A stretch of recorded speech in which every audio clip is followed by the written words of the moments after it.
Hello and welcome to unMadeGaming, guys. It is Wednesday and we are here again with Blades in the Dark 6 and 20, the Shroud, longest title ever created by man.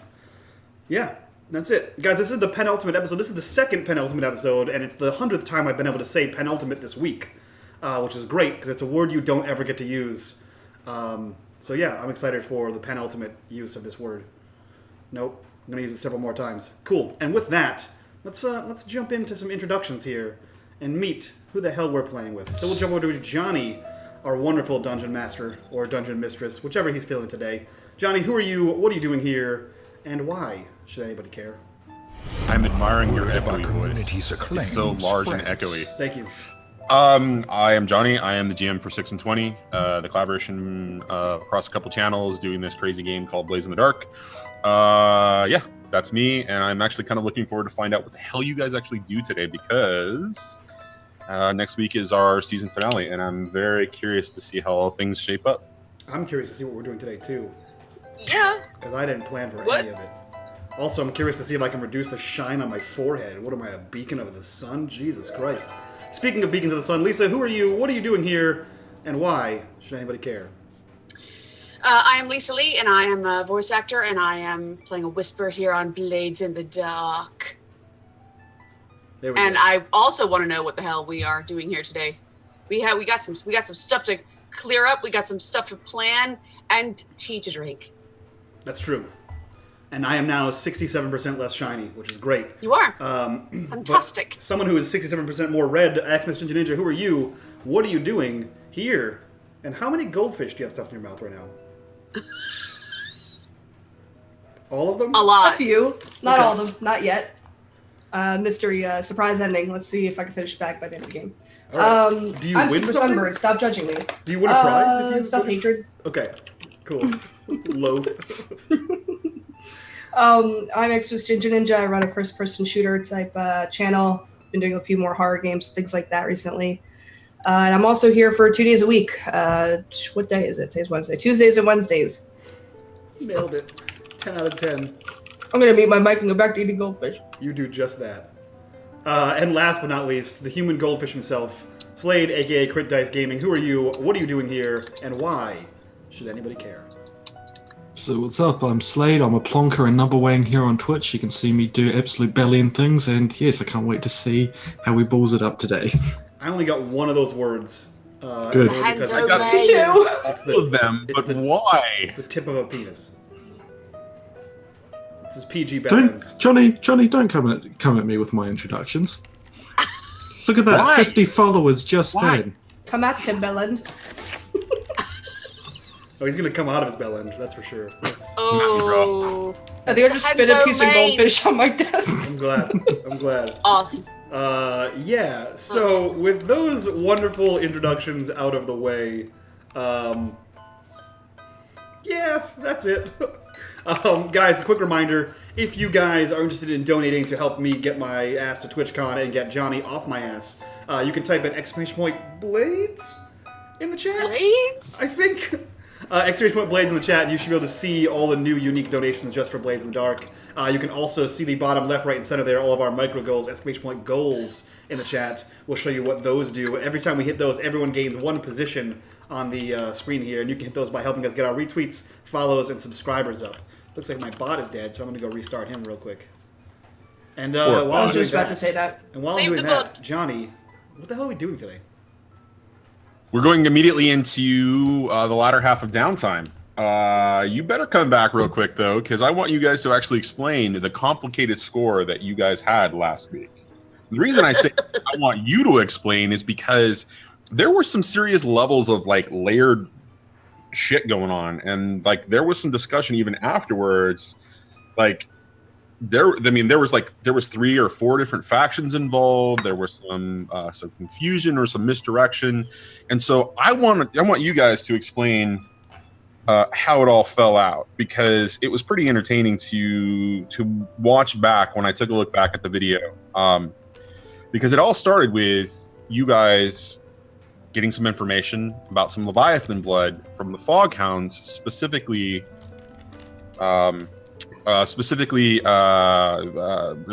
Chimes's cousin, Lisa, do you want to talk real quickly about that conversation? My cousin Margette, who I hadn't spoken to in a while, is a Leviathan hunter. Her and her mother have been generations of Leviathan hunters, and their ship and their crew, their faction, their crew, are the Foghounds are kind of failing a little bit, and they really need a score to get back on their feet. So they wanted to, and stop me if I'm saying this wrongly, because so much happened. They wanted to abscond with the score of Leviathan blood, and they needed help from us, so we said we would. And then lots of other things happened, and bodies hit the floor. Right. So it was at the mention of the North Hook company implied that the shipment was coming through from the North Hook and going through Crowsfoot, that I believe it was Nyx perked up and got all super excited about the fact that he could do something to actually damage North Hook company. Yeah, that's a surprise, huh? So in all of that, there was a couple of meetings that happened. The first one actually was with the Lampblacks and Miss Ginger Ninja. Do you remember any details about that? Because you were pretty involved in that conversation. All I could hear was goldfish crunching. What was the last part of what you said? I heard everything you guys were talking about, and then I heard ninja. I was like, Goldfish crunching. Do you remember any of the details of the Lampblack conversation? Because that was pretty significant in the score that happened last week. Or do you want to let Nyx kind of fill you in the blank on what's going on? Or are you talking about the one when we were on the flotilla? That's correct. Nailed that word. Nailed that. That is correct. We were pretty much discussing coming to some sort of an agreement to take down the. Everyone. Everyone. There was, it was the Red Sashes. After leaving our gift, going after the Red Sashes, we just wanted more control over Crowsfoot. Right. And you guys made an agreement to help them take on the Red Sashes. And then there was some mutual benefit to come out of that, which then led into I won't get into the details of Crab's death, because that had some serious impact from last week, which I'm interested to see how that kind of falls out today. But then you guys went on to a conversation with the Hive, and I believe it was Mr. Bowerstone who was ultimately responsible for the results of that conversation. Do you want to jump in real quick and say anything about that, Mr. Bowerstone? So yeah, basically tried to hit.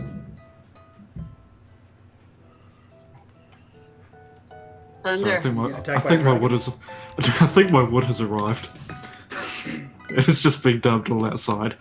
So yeah, if I remember correctly, the discussion was to hit two birds with one stone. To go after both at the caravan, and we did that successfully.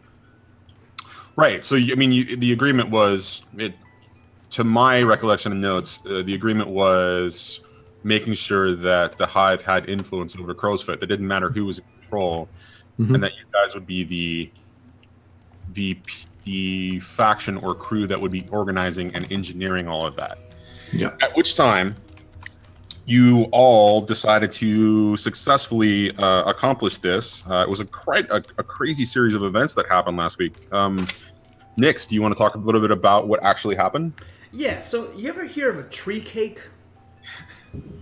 So a tree cake, a tree cake is like 700 layers of crepes to make one giant cake. And it tastes just like a regular cake. It's just unnecessary and extremely complicated, and no one needs it. That's essentially what our plan was. It was plans within enigmas within puzzles. So essentially we had the Lampblacks on our side, the Hive on standby. We had leaked information to the Red Sashes to let them know that there was a caravan of Leviathan bits coming through so that they would attack it. They did so, killed almost all of the guards, and were almost decimated themselves. Then the Lampblacks jumped in, killed the rest of them, took the lampblack bodies back to safety, leaving all the mercenary bodies, leaving all the red sash bodies. We then took the caravan. Quick thinking put the Donovan's supply company sign on there to pin this on yet another crew. Quickly ran into the Crows of Crow's Foot, told them we worked for Donovan's, that we were a new crew, and that we had forgot that we needed to pay them, and then quickly absconded with all of our goods to a hidden facility in Crow's Foot on the water. I think that covers it. Yeah. So now we have our own huge shipment of 4 carts of Leviathan blood, 4 goats, and 4 carts that we can now make use of. Acclaim spreads. Yeah. You have a lot of Leviathan blood, and you ended the score basically on an incredible high. It was quite a successful score for you guys in respect to payoff, but it also earned you a fair amount of heat, if I remember correctly. It did. Oh, yeah. And that was because, if I remember correctly, there were 63 dead bodies by the end of it. Yeah. There were a lot of bodies. 1 or 2. Okay. There's a lot They of sounded off the Point. attack dogs in the back. Oh, Yeah. also, we got rid of the Inspector. Inspector Aldo. Poor Aldo. Inspector Gadget. Inspector Gadget. Yeah. Gajaldo.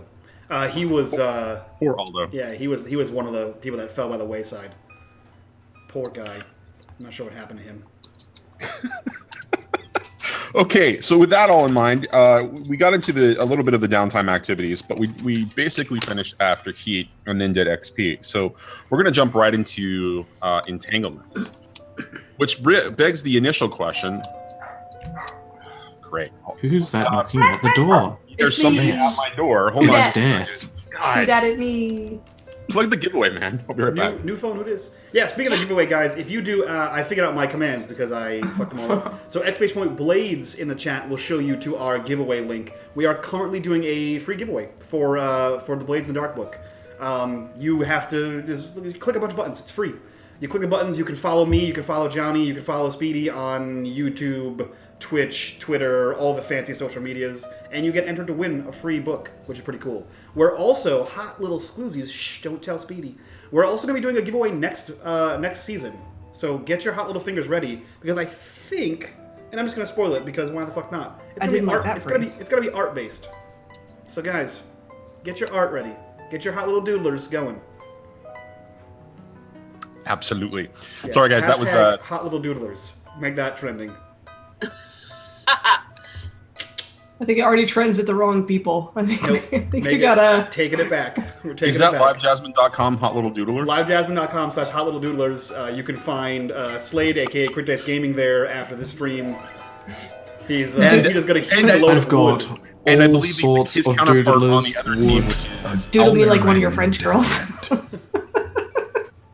That's Like one of your amazing. Dusk Bowl girls. Okay, I'm sorry, guys. That was UPS knocking on the door. I don't know why they decided to knock on the door, but they did. Okay, so going into entanglements, what is your wanted level? The most. Oh no, our wanted level is 0. Your wanted level is 0. Yeah. We have 4 heat. But our heat Let's level calm is all the way right up. down. He's all the way up. Your heat I heard that level nothing could stop which us. means that I believe your wanted level is about to increase. No. Ruh-roh. I mean, unless you're increasing it right now, we were at the max and that's it. It didn't go any higher. Yeah, we Oh, did it did our. not go any higher. No, it didn't go. Yeah. any higher. Right. Also, Fat Boy Kyle, who I can only imagine is Fat Kyle, donates $5 and said, "Is there a way to donate to Hunt's character getting stabbed, level 2 harm, stabbed in the kidney? If so, put this towards that. If not, why not?" So, You've got a fan? The fuck have So you Kyle- done? Fan? It's Kyle from Thursday. let me address this right now. Kyle, that's such a great idea. I think you need to talk to somebody by the name of Not So Speedruns. He's got an idea for you. If you guys would collaborate and come back to me, I'm more than happy to make it happen. That's true. In the meantime, Kyle, exclamation point BITD, B-I-T-D in chat will show you all the unique donations for this. Also, Inspector Gadget donates $2 and says, "Seriously though, I want to see pain inflicted upon Hunt's character." Kyle, I'm gonna kill all of your future characters in Right. Timorel, just so you know. Oh. I thought you were gonna say children. I Remember thought that was how going a lot darker. Remember how I said that you could be invited back to the next Timorel game? I lied. Yeah, poor guy. Poor guy. Oh, Kyle. Donate again and see what happens. I dare you to spend more money. All right, guys. So since your heat level is at its max, Yeah. we're going to roll entanglements on a table that we've never rolled entanglements on before. No. Ooh. Yes. No. It's at its highest level, some serious shit happens. Oh no. And with all of that, I'm going to read them all to you when the time comes. But let's go ahead and roll that first. I don't It's like what just you're gonna saying. it's a d6. I don't like what So you're saying here. all right. Oh, 1. That's the best number we could hope for. Yeah. That is the best number you could hope for, except for No, don't Oh, say I can no. make that except for. He has a Except position or for- something. no, guys. Give me just a second. Except for, I don't think you're going to like any of these anyways. So let me ask you. no. You get I like one of everything. two, you get one of two entanglements, and you guys get to choose as is our way when there are options to choose. First one is flipped, and flipped reads: one of your contacts, patrons, clients, or group of your customers switches allegiance due to the heat on you. They are loyal to another faction now. The other one is interrogation. The Bluecoats round up one of the PCs to question them about their crimes. How did they manage to capture you? Pay them off, blah, blah, blah, blah, blah. Now, there are ways to eliminate that particular easily. So, I'm presenting to you guys an option of we jump into a Bluecoats interrogation of one of you almost immediately, or you can deal with flipped, and that event will happen at some later point. So, not to railroad this, but because Kyle, in his great fatness, donated money to see me harmed, under interrogation, you either pay them off with 3 coin or they beat you up with level 2 harm, which is exactly what he asked for. So, if everyone's down for that, I am super down for that because I I've will- already been interrogated. Yeah, I'll take level 2 harm. Okay, Yes, so it's not just level 2 harm. Yeah, it's Level 2 harm, and you take an additional 3 heat. oh balls. Oh. How much? Okay. We can't take any more. So that means your wanted level goes up. Yeah. Who would Uh, be wanted for the right reasons? You're always wanted for the right reason, to be honest. God damn it. This is not how Ninja. it's played. This is not What how are you it's supposed to talking go. about, Mr. Bottom? All right. Now that is the right reason. Okay. Here's the one thing about the interrogation. You can resist each of these consequences separately. So you Okay. can roll them and do a resistance of a roll, for the harm, and you can do a resistance for the +3 heat. So I'll take the harm because that's what money was paid for me to take harm, and because Kyle hates me, and I will seek retribution on his characters in the future. Don't you Okay, worry. fair enough. But I will roll to resist the heat. And how would that work? I am actually trying to determine that right now because this is something we have not had to deal with before. Blah blah blah blah blah So blah. is blah. this one of those good cop, bad cop interrogations where they're hitting me while interrogating me? Of course they are. Because I think Both of them Nix would punching. speak, because in Nix's opinion, we didn't do any crimes. The Red That's right. Sashes did all the crimes, and then so did this crew called Donovans. Do some Well, crimes that so we saw. hold on a second. Let's talk about the mechanical aspects of this, and then we can talk about the narrative impact that it's going to have. Sure. Because I think the mechanical aspects are going to be easy, and the narrative impact is going to be fruitful. So if you're going to accept a level 2 harm, totally all good. Basically, that means, from your character's perspective, a level 2 harm means you take a -1 die to just about anything until you start to heal that. Yeah. Narratively speaking, what that actually is going to look like depends on the type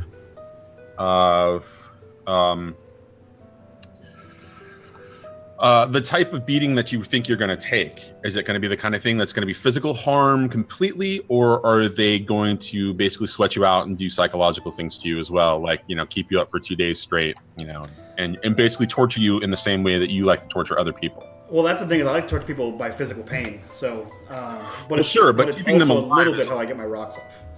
Right, but so keeping somebody alive or keeping somebody awake for 2 days is psychological as much as it is physical. That's true, but Kyle did donate $7 now in total for level 2 harm stabbed in the kidney. So I assume the blue coats are above stabbing people, but they're definitely below punching you in the kidneys until you pee blood.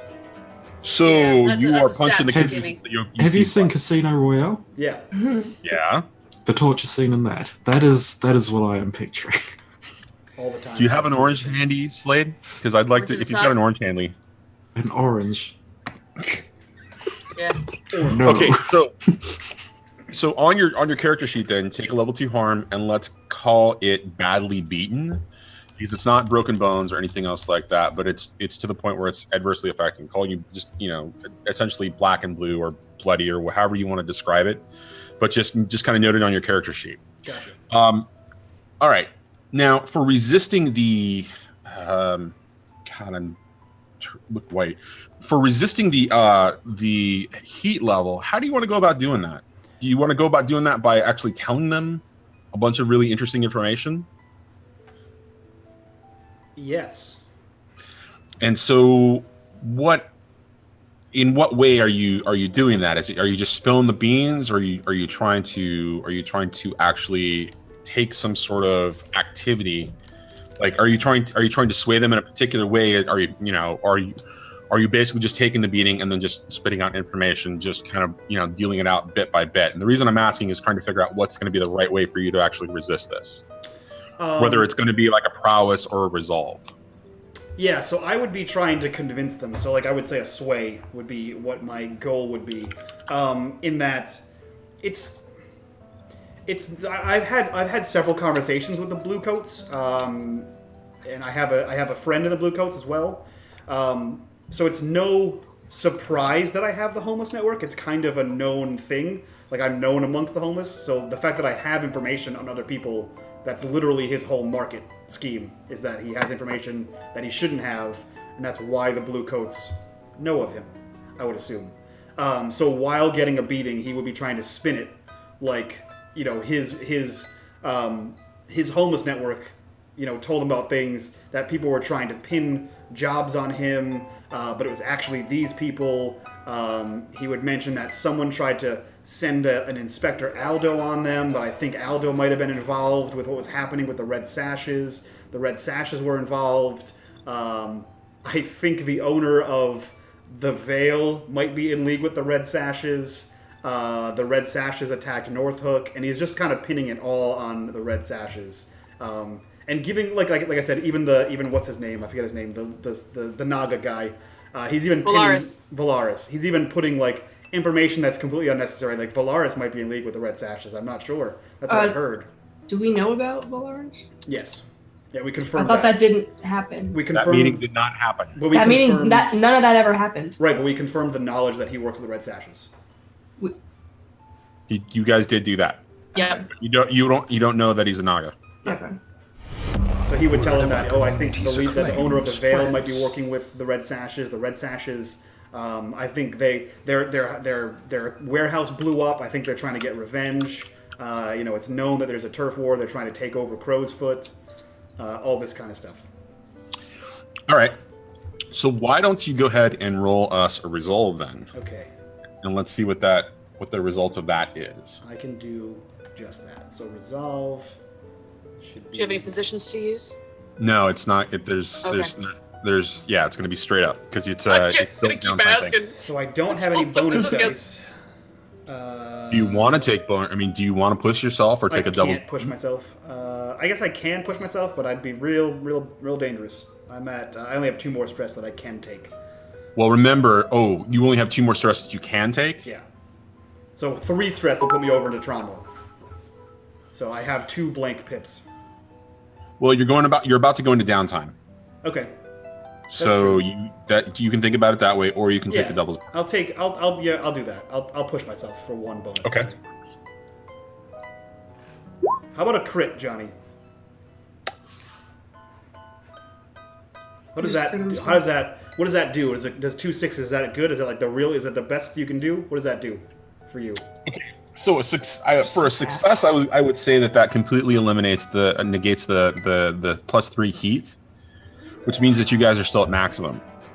For a crit, I'm gonna say that's gonna reduce your heat by 2, because the way that the scale works typically when it comes to numeric values or segments or any kind of thing, right? It's 1 through 3 is 1, 4, 5 is 2, and 6 is 3 in respect to whatever the value is that you're trying to either earn or clear up or that kind of a thing.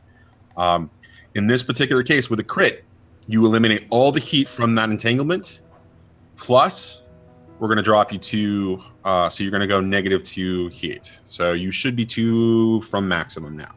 Sweet. And with all that information, they kind of freak out a little bit. They're really excited about the fact that you shared all of this, and they, just as they give you that one last kidney punch, they throw you out onto the street. Cool. He straightens the Bowerstone jacket up, smooths it out. Actually, he doesn't have that on because he would have got caught after that. Still yeah. So he in the doesn't have that basement, on. yeah.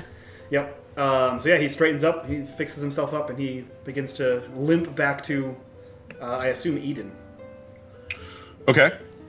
All right. And so with that, we exit entanglement and we go directly into downtime activities. Now, each of you get 2 free downtime activities to start with. Who would like to go first? I have a question. Where do we live off with the demon text? Where do we live off of that? With the demon text long-term project? And it was all way back like 4 or 5 episodes ago when you guys had just discovered information about where Valen was. Okay. So there was a lot. That was literally a long time ago, and then you guys did a couple different things, and that led to you guys finding Valen. So, is there a way that I could see if we could find another contact? You mean acquire another asset? Sure. Someone else that we could ask about this, since he's indisposed. Okay. And not very helpful. All right. Well, why don't you and Lisa have a quick conversation privately then, because she was actually working on something separately from last week that was going in that same direction. Maybe you guys can coordinate. Okay. The reason I'm making this suggestion is because we're essentially 2 weeks out until we take the season 1 break. And you probably want to coordinate to figure out what you want to do for these types of things. To see because we're not going to resolve it by next week, then maybe we want to hold off on that until season 2, kind of a thing. Okay, that's fine. All right, so I'm gonna jump over to either Slade or Nyx, or sorry, Bowerstone or Nyx while they have that conversation. Guys, Go ahead, Slade. All right, so I'm going to continue then working on the Bell project, but I think we need to have a little bit of a scene before that in regards to the warehouse and the collection of all the Leviathan blood that we just nabbed. okay, do you guys know what the result of that's going to be? I mean, because at the end of the last game, you guys made your way past the crow's foot, or the crows, and slid everything into the warehouse. Was there any plan that you guys have in place moving forward? Mm-hmm. So that's what we need to discuss, because basically we need extraction, also some nefarious deeds. Well, okay. So we need to get it out. So I think we were discussing that. Was that a score, Mike? Sure. There was a possible score that we were going to do extraction. So extraction for what? Of the Leviathan blood. Oh, okay. To get it out of the warehouse. To get it out of the warehouse. Okay. If it's going to be a score, then that's something that's definitely got to flow into free play. Yeah. Yeah. Is there any way that you can advance your projects without going into this discussion? I mean, advance. Oh hell yes. Oh hell yes. Okay, so why don't you go ahead and do that, and then we'll deal with that, and we'll just consider it as that conversation has happened or whatever. But just go ahead and complete your downtime projects, and we'll deal with free play. So, what I'm going to use to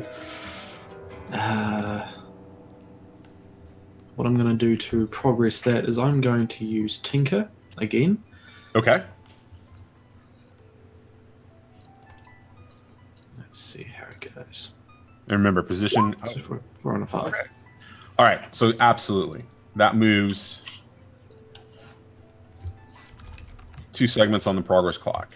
Mhm. And so, given that it's a secret project that you're working on in the background, to be revealed when it's completed, we'll have you outline exactly what happens when the project comes to completion. I do hope it comes to completion by next week, though. Mm-hmm. So do I. Okay. Well, what are you going to do for your second downtime? And for the second downtime, I think I'm going to try and reduce heat even more Okay. for the crew. Okay. And how do you want to go about doing that? I want to go about that by being diplomatic. So, the way that Reymond would go about it is, it depends on whether, like, in regards to heat, is this heat just in general of knowledge of who the Shroud are and the more pressing matters against them? It could be both. Depends on how you want to accomplish reducing the heat. Okay. In that case, then, I want to meet up with the Hive. So Reymond is actually going to go and meet up with the Hive and discuss with them just regards in a more... The score's been completed and everything went well, and going to go and discuss with them now, hey, we completed it, remember me, I'm not that big of a dick type situation.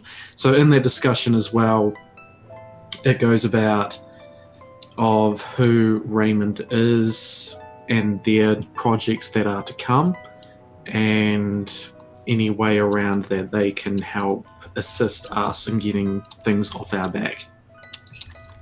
So you're leveraging the success of the score and how smooth it went, respectively, not for the Red Sashes or for the Lamp Blacks, or even for the North Hook Company and their Marines. But you're leveraging the fact that the score went so smoothly for you and your crew in planning that they should help you reduce heat moving forward.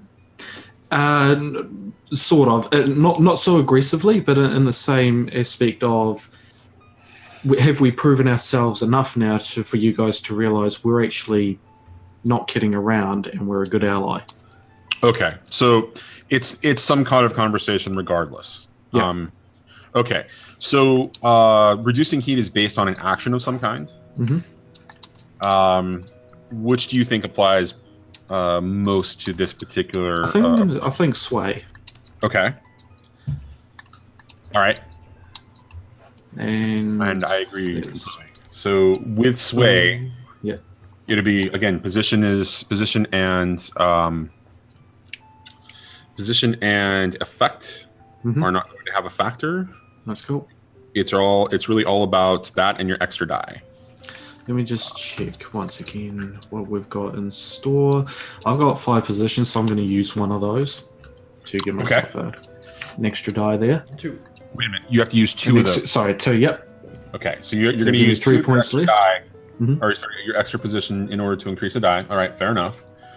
All right, let me make sure I mark that off. Okay, so with that in mind, do you want to again push yourself for an additional die, or do you want to potentially take a devil's bargain? I will push myself for 2 stress. Okay, so go ahead and add another die there. Yep. And I believe that's all I will do. I'm not gonna. Yeah. Okay. So here we go. Oh, how's that 6 treating you? Wow, not bad. Okay, so in order to move this as quickly as possible, we won't jump into the RP or narrative aspects of it too terribly much. But very quickly, the conversation, you meet with the same person.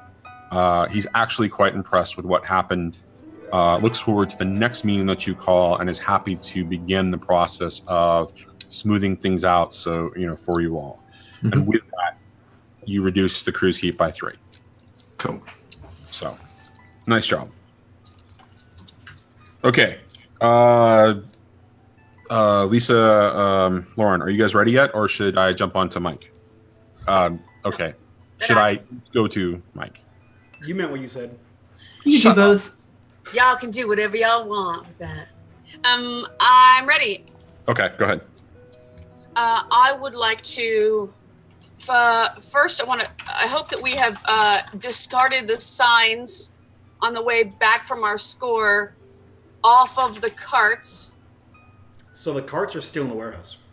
Carts are still in the warehouse. That's free time, I think. Okay, right? that's free time. Yeah. The resolution of that needs to happen in free time. Great. Regardless of what you guys actually do and the time frame it happens, it'll happen in free time. Okay, good. I'm gonna go grab the well, I can use one of the souls that I grabbed from the score, and I'm going to go to that medium. Okay, and what are you planning to do with that medium? I was told to go see her. Right, but what type of downtime action are you going to take? I don't know.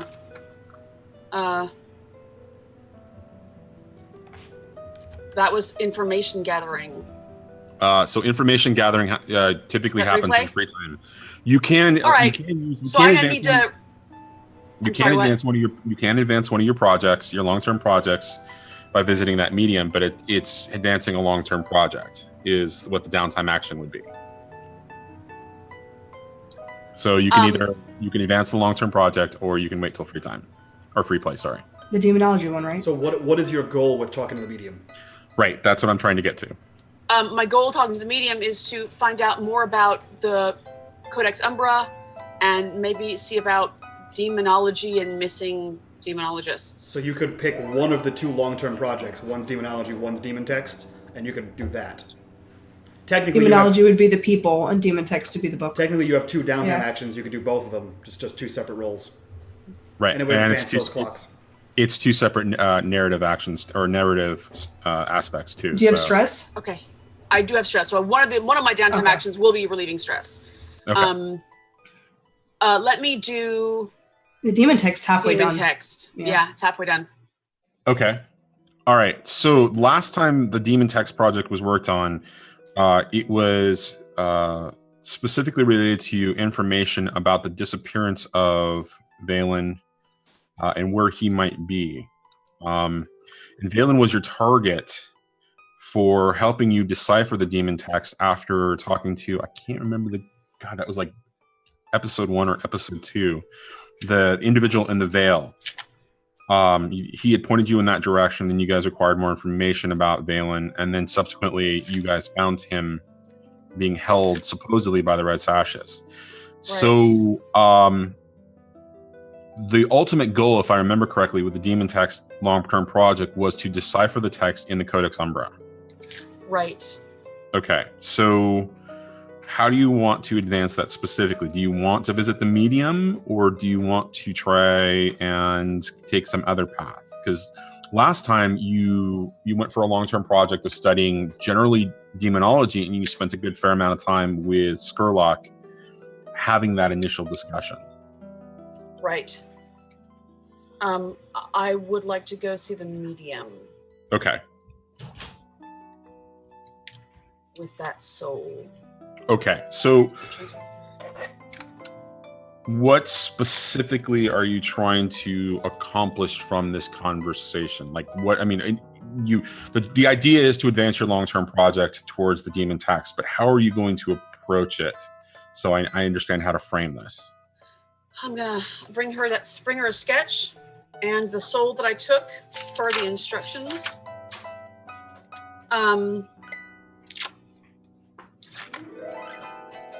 And ask her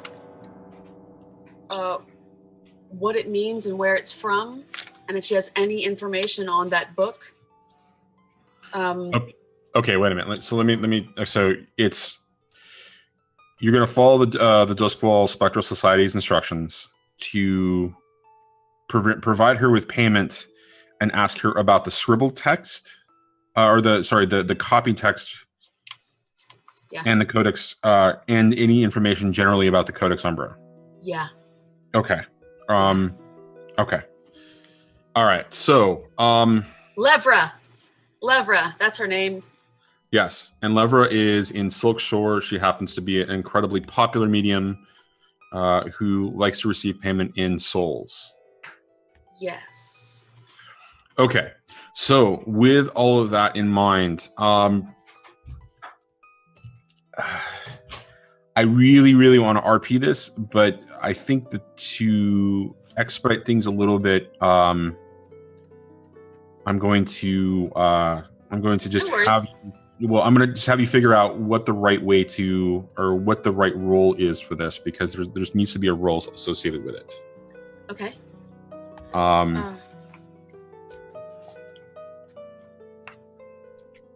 How are you approaching this conversation? Why can I not bring it? There it goes. Reverently, I'm going to bring her that soul, make an appointment, bring her that soul, bring her a small vial of like rum liqueur or something lovely, and have a session with her, have a medium session with her. Okay, you're gonna approach it as if it's a session and not treat her, come to her like okay, I see. All right. Well, I mean, if that's the appointment and that's the payment, I would want the full Monty of what Levra can do, professional to professional. Okay. Arcane sister to arcane sister, but and whatever she feels is relevant to my query would be what she does. Whether it's just get silly on this and then, take the soul and tell me, or if it's go into the ghost field and really study, because if she already knows, she just knows it can tell me. Are you taking the book with you? The sketch. Just the sketch, not the book. No, because I don't know her well, and I don't want to. Okay. And it's in the vault at Bowerstone's manor. Okay. All right. As far as I know.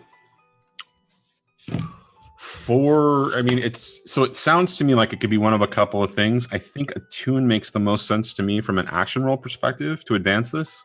Okay.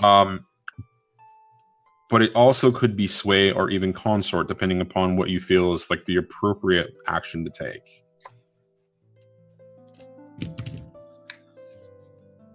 Oh, honestly, it would be kind of consort, but I have no dots in it. Okay. Well, let's just go with the tune, because I know that you've got 3 in a tune. Yeah. All right. And so, since it's a long-term project, position and effect have no bearing. Okay. But extra dice do. I have one or two positions to use, but that doesn't matter. I can push. Well, you've got one position to use according to the sheet or whatever. Yeah. Do you want to push yourself or take some additional stress? I have 2 stress left. Do one and then. Or you could do a demon's bargain. You could do a demon's bargain without taking any stress. No, thank you. I already have one of those on the books. Okay. I don't want another one. But my next downtime action is going to be to relieve some stress, so I'll take 2 stress and push myself. Okay. All right. So that's an additional die, and go ahead and roll it. So is it 1 additional die or 2? It's 1 additional die for pushing yourself. Got it. Okay, a 5. Excellent. So that's going to advance the demon text project by 2 segments. Now, the session goes very... just out of curiosity, before I narrate this, which of the souls did you take her? Because you've got 3. I took her one of the souls that we just picked up, because I haven't been back to the Vale. That's the inspectors. Is the one we just got, by the way. No, there was the inspectors, and then there was also the lamp black. There was one from the lamp blacks as well, right? I think she only had time for one because the crows were coming. You said I gathered 2 souls near the spirit wells. That's what you said, and I have the one that I collected from the other RP event before, and that's sitting in its own bottle at the Vale for all to see. That was the old man that was dying. Right. But this just says gathered 2 souls. It doesn't say who they were. No, last session you did gather. I thought you did gather Aldo's soul though, from his body, because there was a specific amount of, because you were going to unleash Tempest, if I remember correctly, and we didn't get to do it. Right, because we got focused on Aldo, Yeah. and Nye leaving Aldo, and then Did I subsequently not write it down, Aldo? you hooking the soul. So Okay. okay, so so we'll say you got Aldo, and you are able to hook one other lampblack, or you hooked one lampblack soul. Which of those 2 are you giving? Are you giving her Aldo, or are you giving one of the lampblack or the lampblack? One of the lampblack. Okay. All right. So the session begins, and she, there's a large amount of mutual respect between the 2 of you, and she finds it unusual about your query, not because you're a fellow whisperer and a fellow individual who pays attention to the occult and spectral energy and all of those things. She gets a little confused at first because you're asking her about a piece of paper, a copied piece of paper, and a text that you don't have with you. And so she's initially confused. And when she looks at the demon text that you've copied over, and she asks you about, what you know previously about this, and you recall the story about meeting the student in the Vale who told you all the details that he shared with what he knew, which was he thought it was a warning, and that he started kind of freaking out, and then mentioned the name Professor Valen. When she looks at you and she looks at this text, and then she looks at you again and she says, "This is not a warning. That's an incorrect representation of what's here. There are labels that indicate danger, but that's not what it is." Ooh. It's a piece of something larger, and she can't tell you exactly what it is because it's not clear, because even with what you copied there is not the complete text from the book. But from what she can see is that there's multiple indications of danger all over this text, and it's pictograph, it's representations of shapes and that kind of a thing. There's some of it is a little geometric. She says if I didn't know any better, I would think that this is actually a map, and that it's only a piece of a map, because the way that these signs, these labels for danger, these pictographs for danger are represented, they're grouped together in ways that almost seem like something a cartographer would do. A map of this plane of existence, or a map in a demon? She cannot give you that answer because she does not have the original sitting in front of her. Okay. So she's confused about it. But she does say that if you can gain the services of Professor Turin, he will be able to read you better what this is. However, she suggests that you share with him directly the actual text itself and not a copy. Because she points out one final symbol and she says, if you had copied this incorrectly, you would have summoned something. Oh, good to know. And with all of that, she says, and while I think that you are doing great in inquiring about this, and the fact that I can tell you who you need to speak to next is important, Professor Turin has disappeared along with all the other demonologists. It is rumored that the noble families have involvement. I've heard that as well. And lastly, for all of that information, she says, do not use the dagger. And that comes out of nowhere. And she says, Professor Turin will tell you why, or Professor Valen if he's not occupied. And at that, she's just like, she kind of steps back and she says, and I think that's all I can share with you. If you bring me the actual book, I might be able to help. You are absolutely understood, madam, and I will try to bring you the book so you may see what it is for your own knowledge, as well as help me out. Thank you. And of course, the Vale is always available for your hospitality.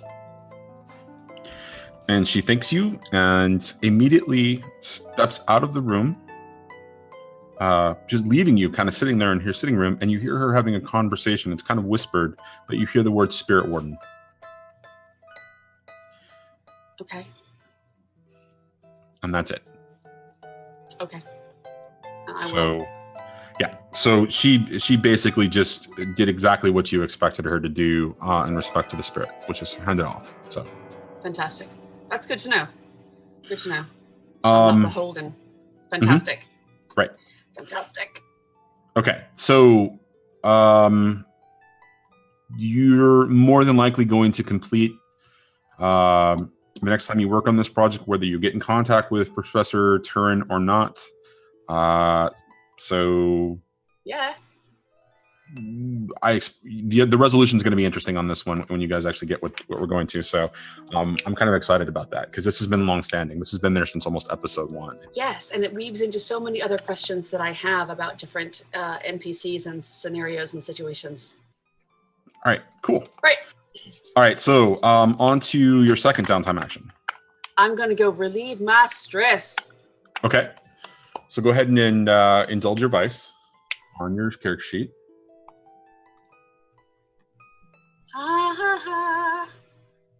Do I get any positions for this? No, I already used my last one. No, you I don't. just have to submit, right? Just submit, right, no bonus. There's no bonus. Come on, 6, come on.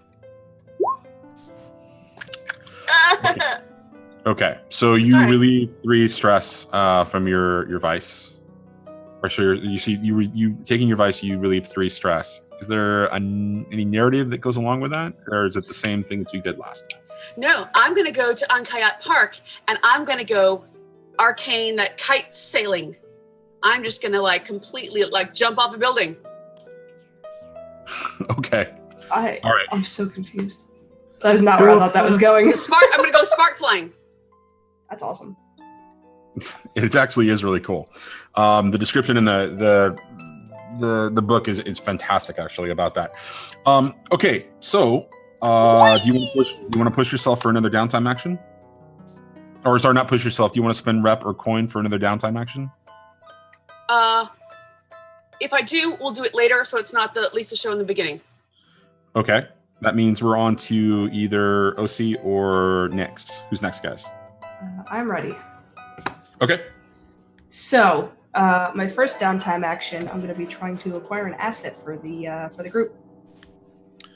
Okay. Why don't you go ahead and describe us what you're looking for?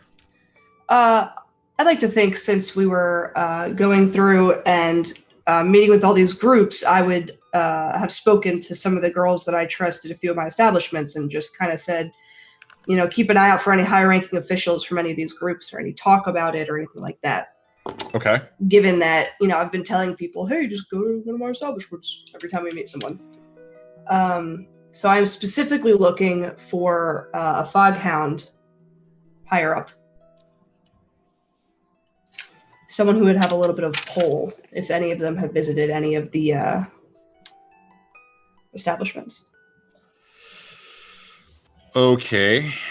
And you're looking to acquire that the asset to be. I would go speak to them, have a conversation. Okay, but how does that fall into an asset, though? I could call on them for favors. Hopefully, if we can make some kind of an arrangement or a friendship. Right, but so acquiring an asset. Is a one-time deal. So it's for one use in a specific situation, and then you can convert them to. I have a specific favor. Okay, so I want them to help us with the goods that we've acquired. Is the conversation we're going to be having.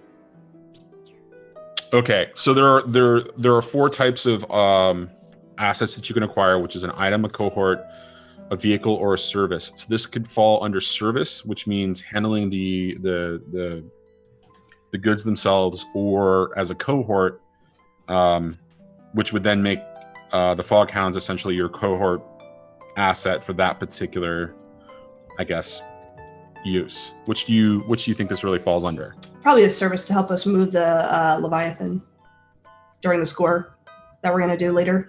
Okay, all right. The all right. blood. All right. So,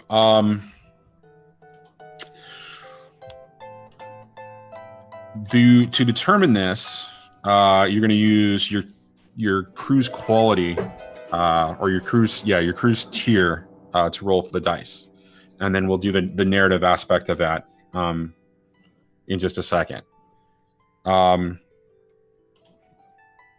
So what specifically am I rolling? You would roll 1d6,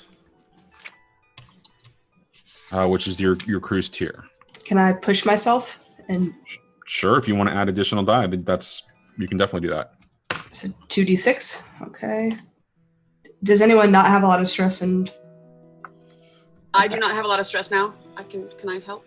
Well, you've got 7 stress, correct? Or I just got rid of 3, so now I have 4 stress. Oh, I'm sorry. I thought you had maximum stress after that and before you relieved yourself. that's Nyx. Yeah. You don't have to. I'll just roll it. We'll just No. see. That's perfectly fine. That's perfectly fine. She can assist you. No, it's okay because you still have 3 stress though. It's better if you just because I'm gonna relieve some of my stress after this. So we'll all kind of fix our shit.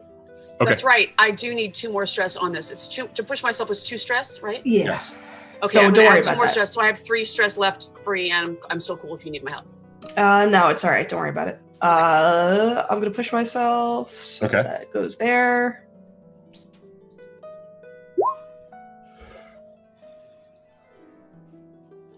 Nice. So with a You 6, sounded so upset. I know he did. Why can't you just be happy for me? I'm totally happy He's for so you. mad. Why are you mad, bro? Okay, It's only so a game. with a 6, you acquire a quality of 2 asset in the Foghounds, or in respect to a service. So when we roll using this, it will be at least 2d6. And you can spend some coin to raise. Oh, is that only beyond a crit? Really? That doesn't make sense to me. Anyways, all right. So 2d. So essentially, it's a quality 2 service asset to basically help you guys with whatever you're going to do in respect to the next score, or move the Leviathan blood, that kind of a thing. Okay. So that's the mechanical aspect. What is the conversation that happens there? I would probably go into my establishment. Most of the girls, all the girls know me, so I would just kind of be checking in on everyone, checking on some of the regulars I know. Since we've never met, I would just introduce myself, offer him, a free drink, and just kind of start talking about everything that's going on and, small talk. And do you mention the relationship that Violette and Margette have, or that connection? Yes, I would eventually, if we were talking like, oh, like you've heard of us, I'd be like, yeah, well, small town. Okay, all right. So at the mention that would explain the additional quality, the real success of the whole thing is that the fact that you mentioned the interpersonal relationship as it goes along with that. And at the end of that, after that discussion, it results in them being at the ready whenever you are to move or whatever that is. So just calling that the narrative aspect, you've got that asset in place now, ready to go. All right, so that's your first downtime action. What's your second downtime action? I'm going to do what I did last time and pretty much go into my own room in the establishment and indulge my vice. Okay. The more violent nature of it. Okay. Why don't you go ahead and on your character sheet, there's the indulge vice roll. Let's go ahead and roll that.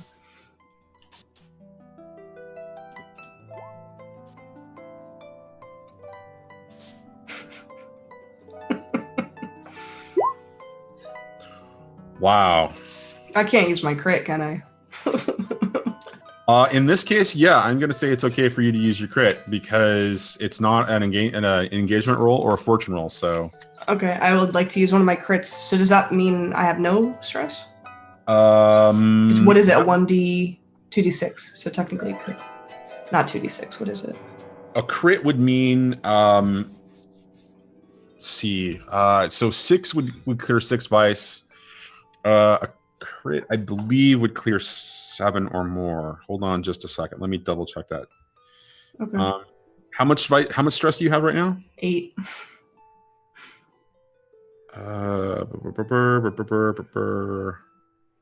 It does not say. Is there a way to roll? I don't know. Can I just roll extra die, like re-roll with extra? I don't know. No, we're just gonna call it. You clear 6 with a Okay. crit. We're just gonna say that. Okay, so I have 2 stress. Not bad. All right. All right, excellent. And that's your second. Do you want to pay a coin or push yourself for, pay a coin or rep for a third one? How much coin is it to have a third one? 1 additional coin per downtime action. I will pay 1 coin to. Skirmish is fighting, right? Yes. Like even with swords, anything? Yes. Okay. Yeah, I'm gonna train in prowess. Okay. Excellent. And we get 2? Yeah. That's 1 for your default training and then 1 for your career benefit. Okay. Sweet. All right. Do you want to do another one? No, I think that's it. All right. Excellent. Thank you. And we'll call that the end. And now, before we get on to Nyx or back to Lisa, because you mentioned that you wanted to do a third one in privately, Slade, I wanted to give you an opportunity to, because I didn't offer you this. Do you want to push yourself or spend coin or rep and do another downtime action? Yeah. Okay. Sure. What do you want to do? I'm going to progress the clock even further for the barrel project. Oh, okay. Okay. Go ahead and do the same roll that you did before, I guess. It's Tinker, right? Yes, times are coming. Times are coming.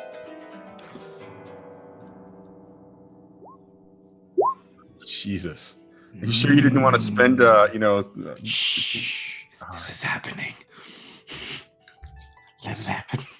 All right, so 3 additional segments on the clock. The next time you actually take an action on this, and any action at all, the minimum you could get is 1 segment. So you'll complete that project. Set them up. So do you want to push yourself again? Or do you want to spend another coin and complete it? No, we're gonna let it stay there. We're gonna let it hang? Okay. All right, Yeah. fair enough. All right. Jumping to Nyx. So Nyx is currently in pain because he was badly beaten. So his first thing is he's going to take this bad beating, and he's going to talk to OC about any of her clientele that may share a similar vice that he has, or anyone that she might know that could use a swift ass kicking, and he's going to indulge his vice all over that person. Yeah, so where the hell is that button again? Indulge Vice. There it is. Yes. So he's going to indulge Vice. All right, but go ahead. She will discreetly spread the word between a few of her lesser-known establishments and offer them good coin because he's been helping her out. So she's willing to pay for him. So she'll ask around and see if there's someone. And I'm sure there's someone because everyone has a price. It's fair. That's a fair point. All right. So, okay. So what's cool is I have the ability Functioning Vice. When you indulge your vice, you may adjust the dice outcome by 1 or 2, up or down. Which means I just got a 7 out of that. So I'm going to reduce it to 1 stress. Okay. Cool. So I just cleared almost all of my stress. Can I ask you a question? Sure. What does that look like? It's exactly what you imagined it to be. For the audience.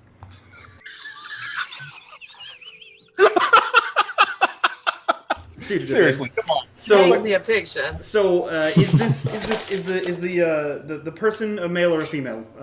OC. Female. She can handle it. All right. She a thick lady. She could take a beating. I would know. She a thick lady. Yes. Yeah. So very much unlike the situation with Clav, this is more like the final scene from or the final battle from the new Star Wars movie, where he has the gash in his ribs. So he is punching himself in the side and like amping himself up before he strikes this Lady of the Night. Yeah, that's what he does. So he's hitting himself and then hitting her, and then hitting himself and then hitting her, kind of drawing on the fact that he got his ass kicked. So wherever the cops left bruises, he hits himself with his own bruise and then rears back and hits the lady. Is that what you wanted? Does that make you feel good inside? Does that make you feel better? You asked for this. I did ask for this, and I'm more than happy to hear it. But I'm just wondering if that actually has an effect on your harm level, because guess what, man? That's pretty intense there.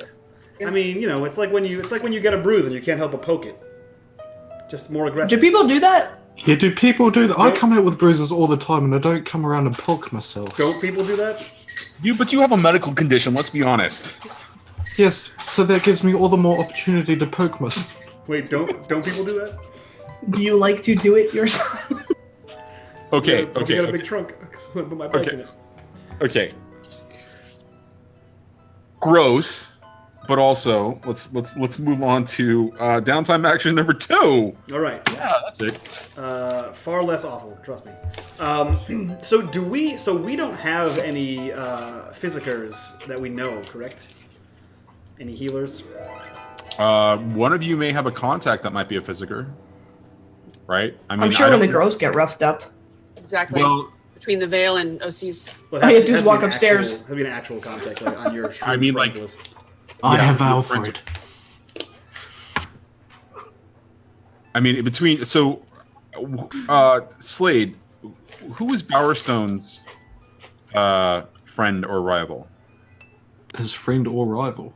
Well, friend and rival, because he gets one of each, right? Yeah. Because we know that OC's an eye. We know that Violet's is Skurlock, and we know, I can't remember the name of Nyx's, but he's the blue Jaren. coat. Jaren. So who is Bowerstone's? I heard he's a physic.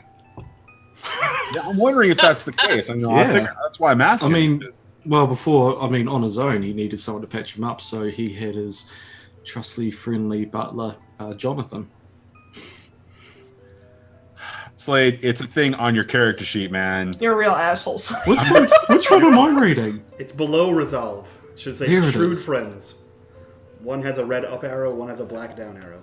Okay, so on your character, so Slade, if you look at your Bowerstone character sheet, I actually just used one of the little toggles on the thing and dropped in everything that's there.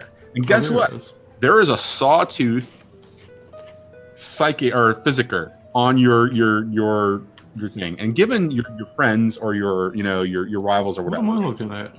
See? So Slade, why don't did you you take make that up? Sawtooth as your friend and Yes. somebody else as your rival? Because I mean the Bower bomb, given that he's a bottom, probably takes a lot of beating and needs some help. Wow. Or at least a lot of working. Wow. A little of both. I think both Yeah. works. Both works. Both is good. Both is good. So, Mr. What are you doing, Mr. Slade? I'm still Go there, trying to look for Wednesday. what the hell you're talking about.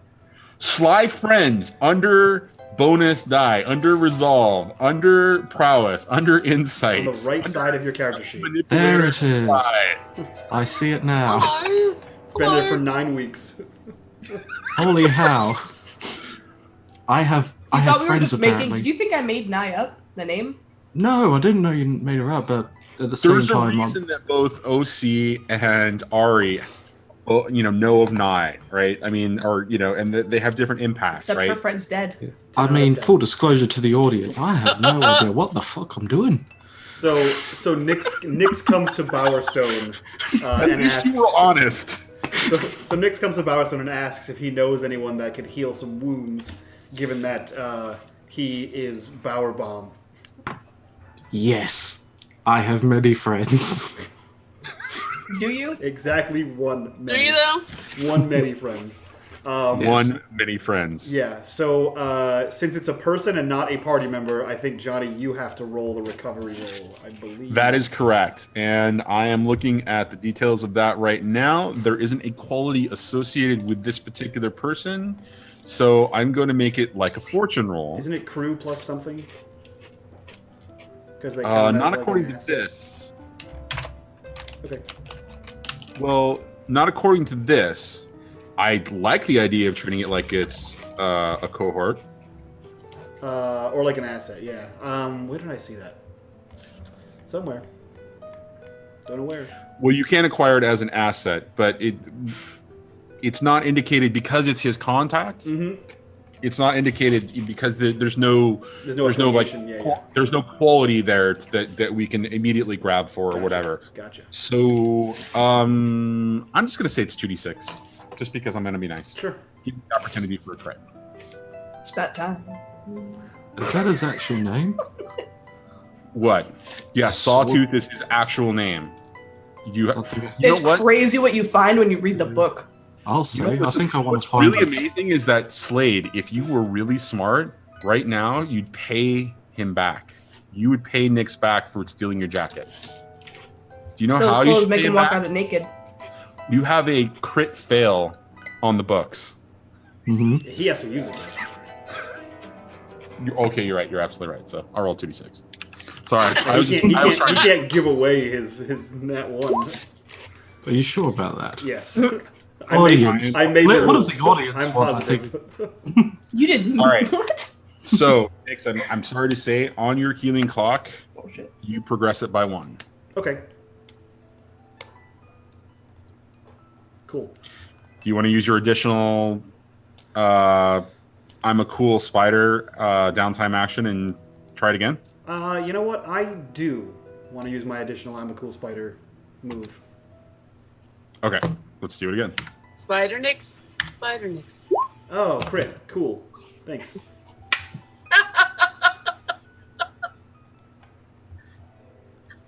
What does that do for me? Does that mean I'm good forever? I'm invulnerable to damage? He I'm is really the glad I most brought healthy- goldfish. Period of time? He's the Okay, most healthy So ever. it's a crit. So it's that whole 1, 2, 3, or 5 kind of a thing. Yeah. So you progress the clock from level 2 harm all the way to heal. He heals you to level 1 harm, Yep. and then progress the clock to 2 more. Okay, so it's at 2 harm, and I'm at level 1 badly beaten. You are at level 1 bruised, Bruised. Badly and bruised. right, you're now bruised. You're not badly beaten. You're bruised. Basically, he gave you, one hell of a treatment. The second time around, once he figured out what was wrong with you, and the Sure. project cost is progress two segments to get that final level of level 1 harm removed. Yeah, Altogether. I mean, a lot of things cause you to pee blood, so you gotta narrow it down to which one it is. Kidney stone. Yeah. Yeah, I'm not even going to comment on that. Moving on. Okay. All right. Did you want to spend Corner Up and do any more downtime actions? I'm thinking about it, actually. Do we have anything else we need to do? Our heat got lowered quite a bit. I'm stress-free. I'm pretty much healed. Surprisingly.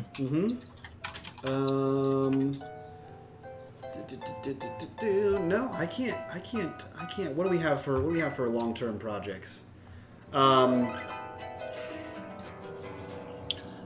Yeah, I'm gonna. So actually, that reminds me of a question that I had. Because I'm the king of double taps. Slade talked to the hive. Does that progress our hive clock at all? I'm just actually adjusting all those right now because you had asked the question the last time about making friends by the lamplights. Yeah. So that progressed almost all the way. And the hive for our hive meeting score. And the hive meeting conversation also progressed that almost all the way because you guys did so successful on last week's score. Mm-hmm. All right.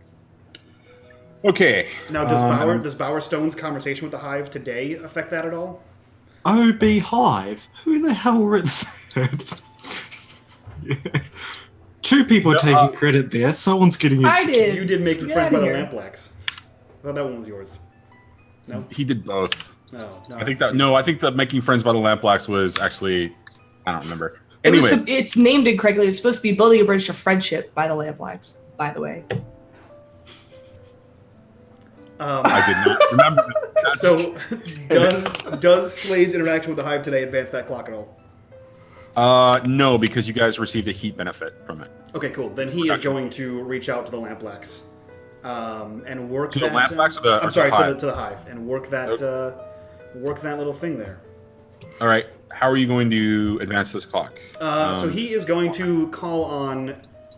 I want to say his name is Timid, but Timoth. That's the guy from the hive, right? Yeah. Yes. So he's going to talk to Timoth of the hive, following hot on the heels of one Reymond Bowerstone and his decision to throw the full weight of the hive behind the Shroud, and the success of this newest score. He is going to speak to this guy with the intent of furthering a friendship and also with the intent of brokering trade. So he lets them know, my dear Timoth, we have procured a certain containment that we spoke of on a previous occasion without any ado at all. Quite easily, in fact. Almost no sweat off my hands. No blood on my hands either. Yes, no blood on my hands. But we need to move this product.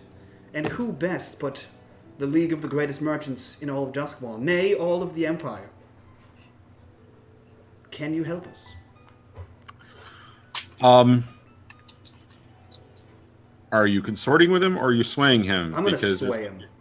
Okay, and you're trying to convince him to take this off your hands, right? I'm trying to convince him to help us sell it. Okay. All right. So go ahead and start with a sway. Okay. And you'll gain position and effect have no bearing. That's okay. I have 1,000 positions, so I'm going to spend a couple of those. I'm going to spend 2 of God. those to give myself a bonus die. Okay. And are you gonna? 5. Okay, well that means that you progressed it anyways, all the way to completion. Okay. So with that, he agrees to broker a deal for you. For the actual moving of the product, which is interesting in and of itself, because I just remembered what I expected you guys to do versus what you're actually doing here. Okay, so he will broker a deal for you to take the Leviathan blood or the Leviathan parts off your hands and get it refined and get it sold. And he will contact you shortly. But because that advances the clock to the final deal, you now have an established relationship with the hive and can call on them, and vice versa, right? It's a good business relationship at this point, and it will get represented on your faction breakdown between you and the hive, or at this point. So yeah, we'll figure that out. But yes, so you have essentially you're in the positive in respect to your status with them. You know what? Fuck it. Can I spend another coin? And Jesus Christ, what do you want to do now? I'm going to progress that Lampblacks one. Okay. So what I want to do is spend a coin, my last coin, to talk to the Lampblacks, and I'm going to sway them, basically saying, our last job together was more than enough to prove to you that we are exactly who we say we are. We are capable of everything that we said we were, that we not only did this score without a hitch, to minimal loss of life on your behalf. We got the score that the Foghounds wanted. We can help the Foghounds get back on their feet. But I have another preposition for you. And that preposition is the meeting between yourself, your leaders, the leaders of the Red Sashes, and the leaders of the Crows. We'll sit them down, perhaps a peace talk, perhaps we can divvy up this Leviathan blood, and sell it amongst the crews, but that's what we'll tell them. What I'll tell you is that they get to die.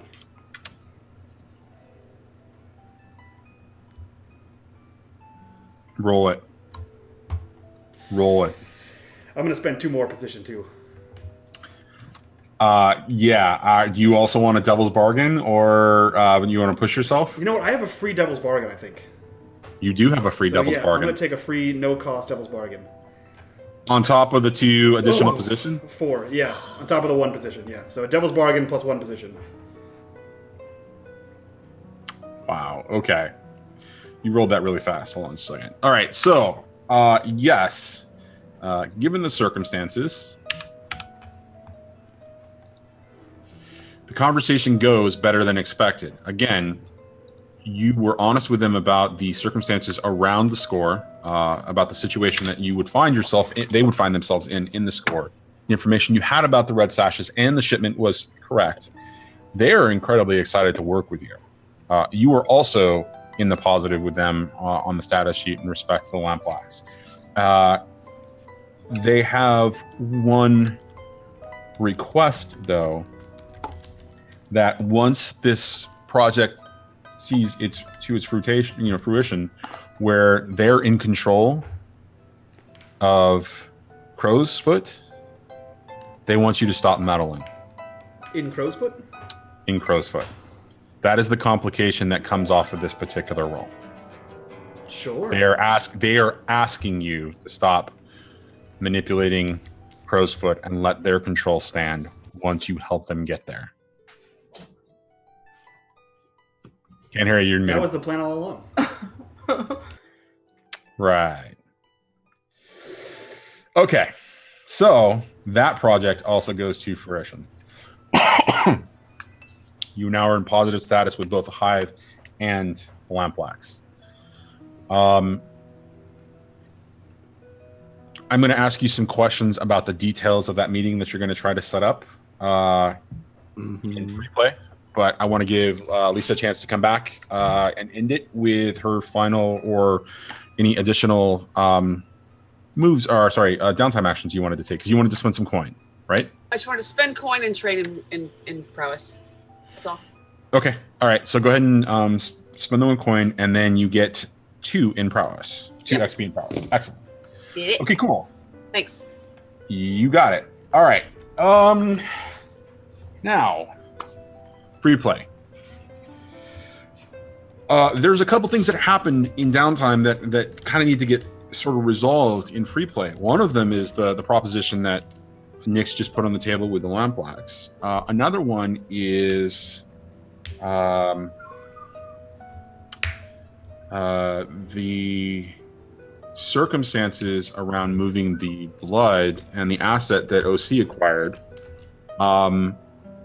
There was also some research that could have potentially come out of Violette's work.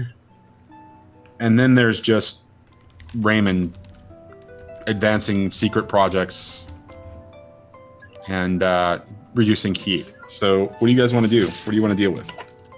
So we leveled up last session, and we took level 2 boat.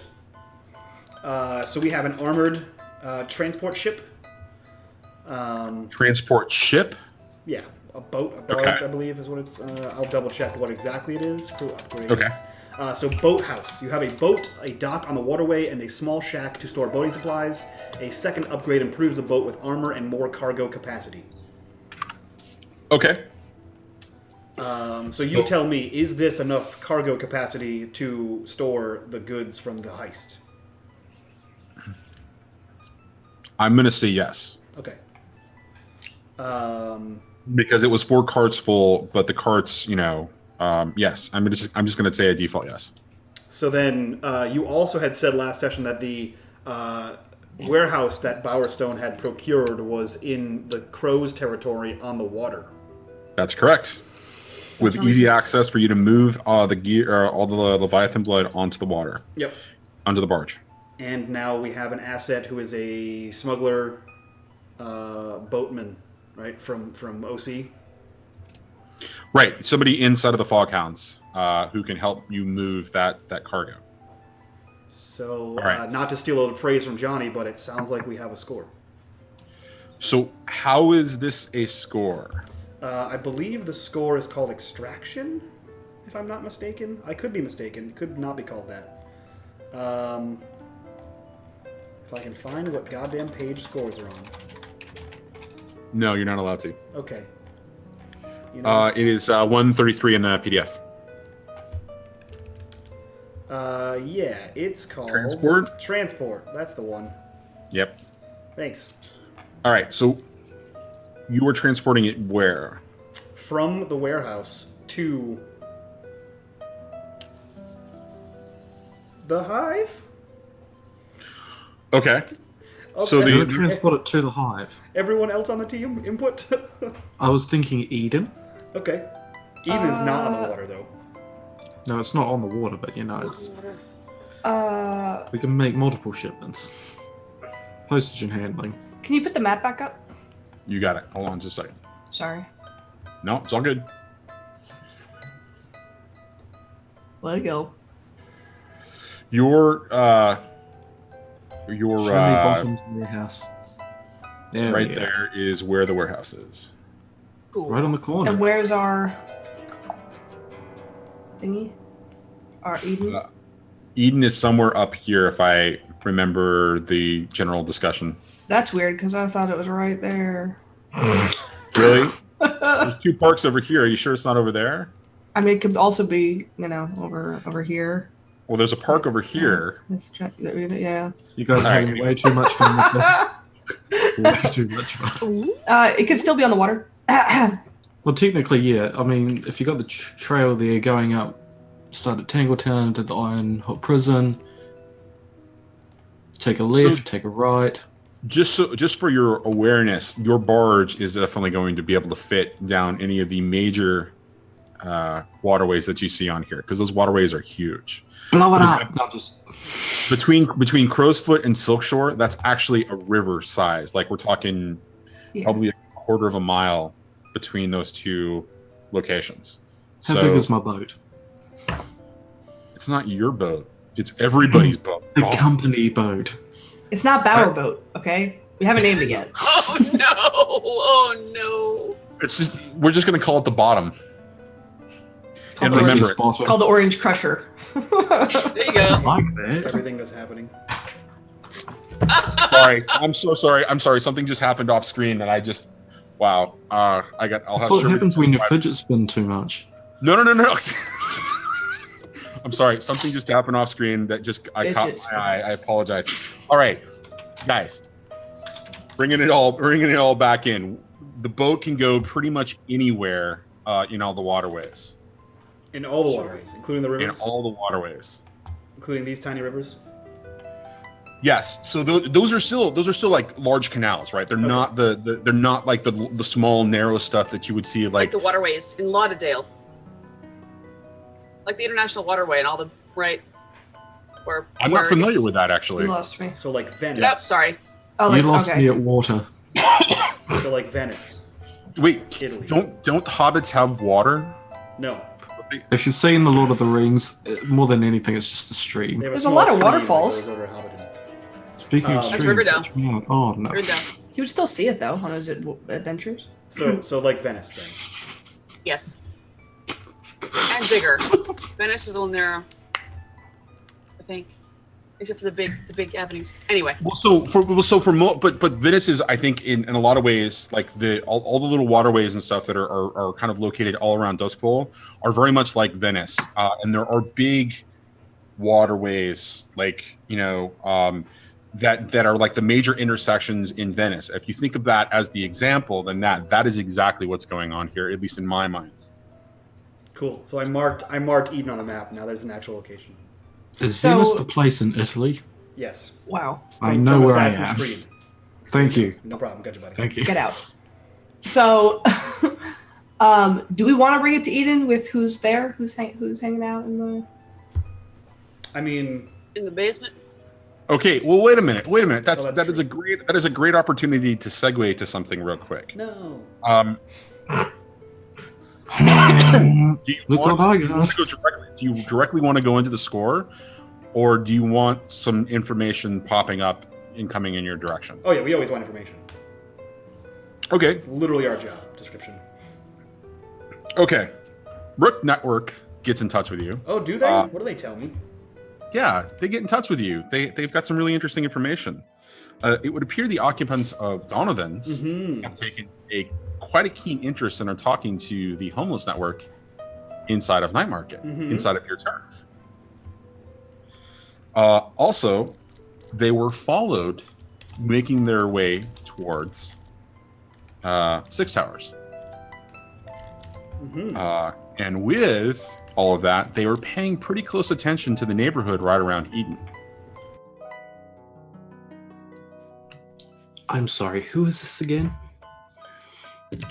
So you would have a description of Ari and at least the what is she again? Sorry. Okay, so you would tell me this, right?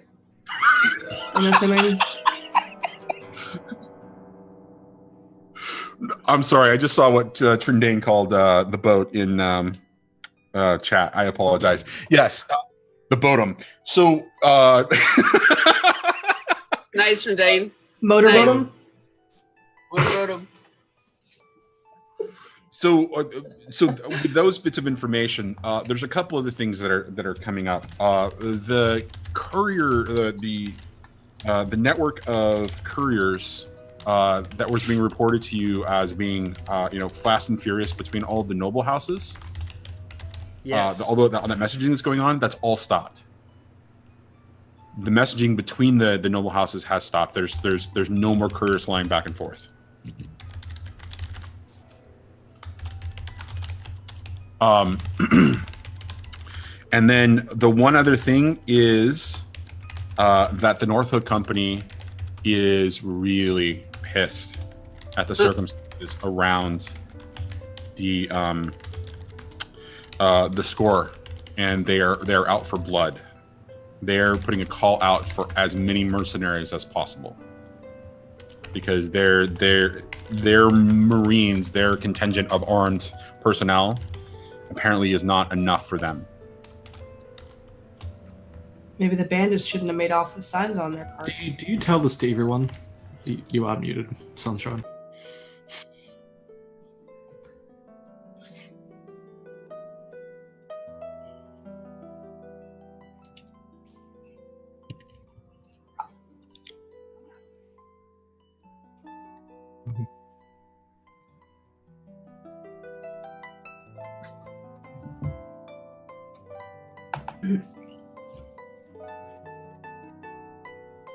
Poor guy.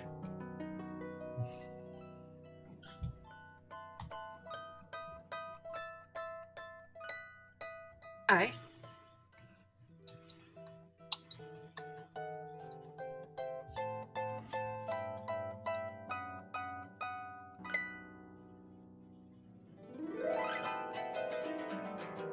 Couriers. For yours.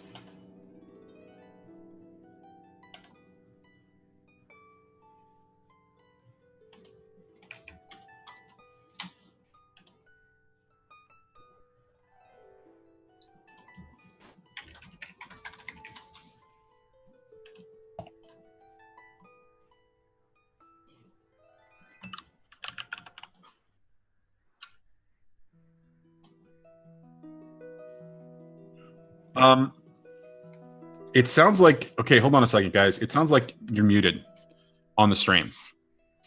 According to chat, it looks like you're muted. Damn it! Hotkey! You failed me! You failed me, Hotkey! Oh, butts. So, Oh, yeah, frags, yeah, we know. thanks, guys. Basically, he just spilled out everything that Johnny said. The courier has been not seen going through the noble houses. Northhook is pissed. And the occupants of Donovan's have taken an interest in the homeless network as well as in Eden. And they have been seen coming to Six Towers. Okay. We knew a little bit of that as far as them kind of like being weird around us because we put the sign up for a reason because of Ari and Sling, only knowing about them last week.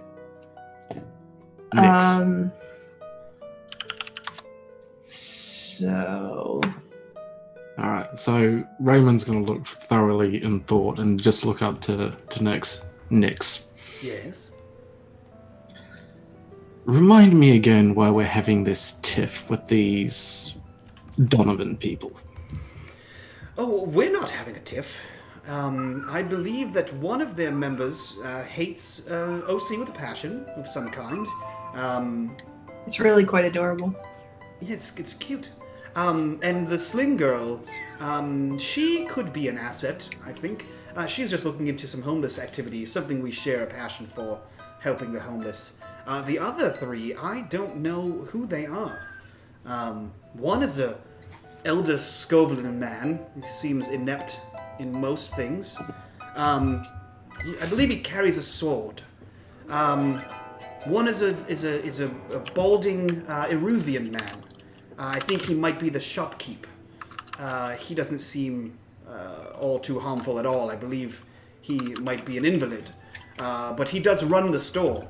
And one is I think he appears to be a courier, perhaps? But he delivers there quite often. So, Johnny, my description of Hocus, is it a description with his mask on, or is it a description of just him normally?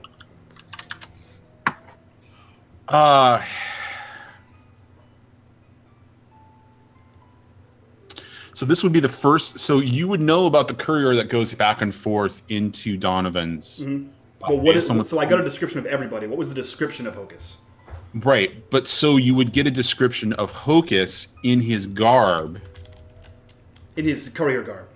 You would get you get a description of Hocus as he normally walks around in, from the circumstances surrounding the Donovan, the observation of Donovan. Because I believe that's how we said it.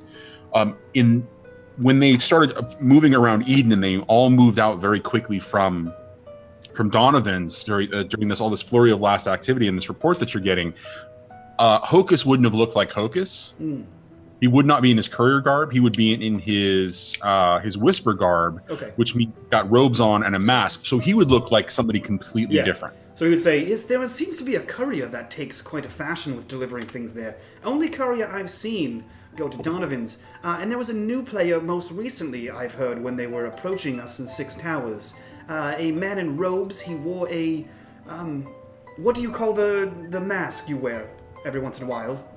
A spirit mask. Spirit mask. Except his appears to be broken down the middle. Oh. He seems to have glued it together with some kind of contraption. I'm not sure how he does it, but it seems to be held together by hopes and dreams, I assume. Well, lovely. Yeah, so he gives a description of that to Vale. Thank you.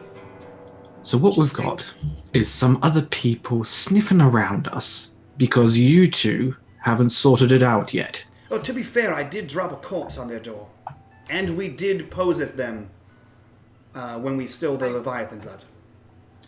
So what you're saying is not only did you leave them a calling card to get more pissed at us, but we've been parading as them, making them even angrier. Yes. Yeah. Yeah. I'm not gonna lie, Nix. I've been fairly silent. Partner in Been this. a blessing. I bet it has. But what the hell are you doing? Do we play with our prey? Is that what we do now? I do play with my food most often, yes. They're starting to sniff around our establishments, and I'm not having Have you this. seen the lampblacks, the sashes, and the crows? Of course Yes, I I play with have. my food. And our plans are coming along lovely, but if I find out these Donovans are going to start messing around, I will not be happy. My plans cannot fail. We must make this succeed. Are they going to be an issue, Nix? I mean, you could blow them up too. Ooh. Oh, see, I know this. You have this feud with this person. What's her name? Don't say it in my All right. presence. I'll call her bitch face big nuggets for all I care. Chicken nuggets? Because I don't heard chicken care nuggets. about We have plans in effect. her and I did not have a feud until recently. Everything was left in the past. What was done was done. Now that they want to start encroaching on our territory, I think it's best that we act silently and swiftly and continue with our plans. See, they seem to be coming around our plans quite frequently, it sounds, checking us out. Rather staying silent, I have a new idea. So before you give your idea, I don't want to interrupt you, but if what Owlbear says in chat is true, you have an apt description of that person you may know. I do.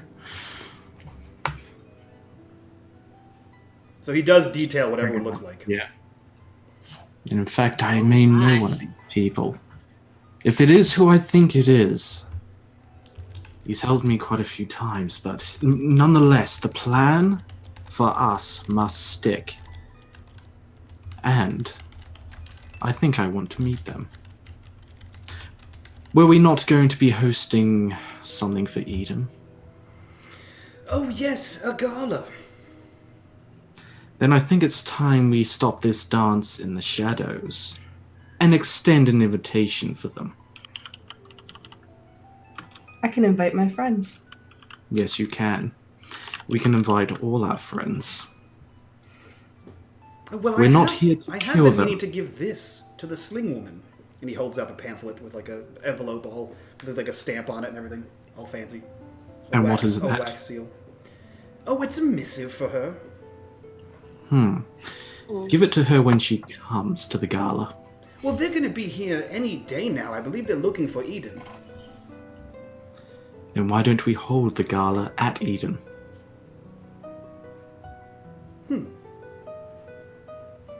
Seems like a plan. No one knows what we really do here. Well, And it is a church. Off. Perhaps. So why don't we pizzazz it a little bit and, as they say, smoke and mirrors, I think is the word? Sure. I think Hide the out Whisper in would know more disguise? about that. Do we clean out our playroom downstairs first? It is possible we could do that. We have a lot of extraction to do in movement. Where else would we put that guest? Yeah, any room at your house? Sure. Sure. I'm sure I've got. I'm sure there's a playroom or two at the Vale that's equipped with demon bane charms to keep him. I mean, to be Locked in? fair, we did capture him, and he was paying someone for privacy, and we could just ask him. He wasn't very willing last time I asked him nicely if he wanted to enjoy our room. I did punch him several times. I need I things watched. to be And certain. he's a bit occupied with a demon. So No, I meant the demon. Perhaps we ask him if he just wants to stay and hang out.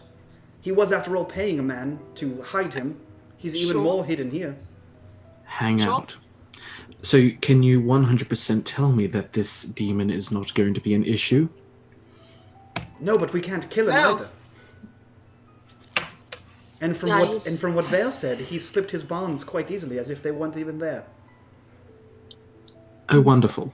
It is true. We don't really know if this demon can simply just walk out of that room. I don't know if it's demon bane locked or not. Are there arcane locks? There's arcane locks In those- all throughout Okay. our lair. Okay, good. Okay, good. Doesn't mean he's not strong enough to walk through those either. Right. But they do That's why I'm exist. trying to find out more information as fast as I can about it. To be fair, you guys basically just put him in chains. Yeah. There was nothing arcane about the bonds. About the that would- bond he's in, but the lair But the itself Right, room- yes. has level I 2 just- locks. Yes. What about if we offer see what he wants and offer him his own place to hide out in? I heard there's a warehouse that's going up for sale soon. For sale is a strong word. The warehouse is another priority. We cannot afford to have uncertainties in either place. Oh, right. If one thing goes awry, That reminds me, I forgot to tell you. I spoke to the Lampblacks. We are having a meeting with the Lampblacks, the Red Sashes, and the Crows. so we're actually going to have this peace? We got the Lampblacks first. The other two Good. are more That's- complicated. That is one of the three. Yes. If we can get the other two to come with us and have a peace, that would So sort about of that, move things. Reymond, would you like to fill everyone in? I would. we also have the Foghounds already, by the way, as well. Oh, that's for the... The Foghounds I'm not bothered with. No, this certain three are the friends we want to make. That meowing in the background is Sounded killing like me with the that suspense. sounded like a tiny baby. I thought you had like a baby monitor. I was like, what's happening right now? She has a baby monitor for her cat. It's like a child cooing. Oh man. Yeah. So it looks like we have quite a full plate. A gala, a show, the extraction, and these new players in town. Well, first of all, send one of your rooks to give a message at Donovan's. Tell them they are welcomed guests. Reymond Bowerstone insists that they attend. That can be done. You're muted. Wait a second.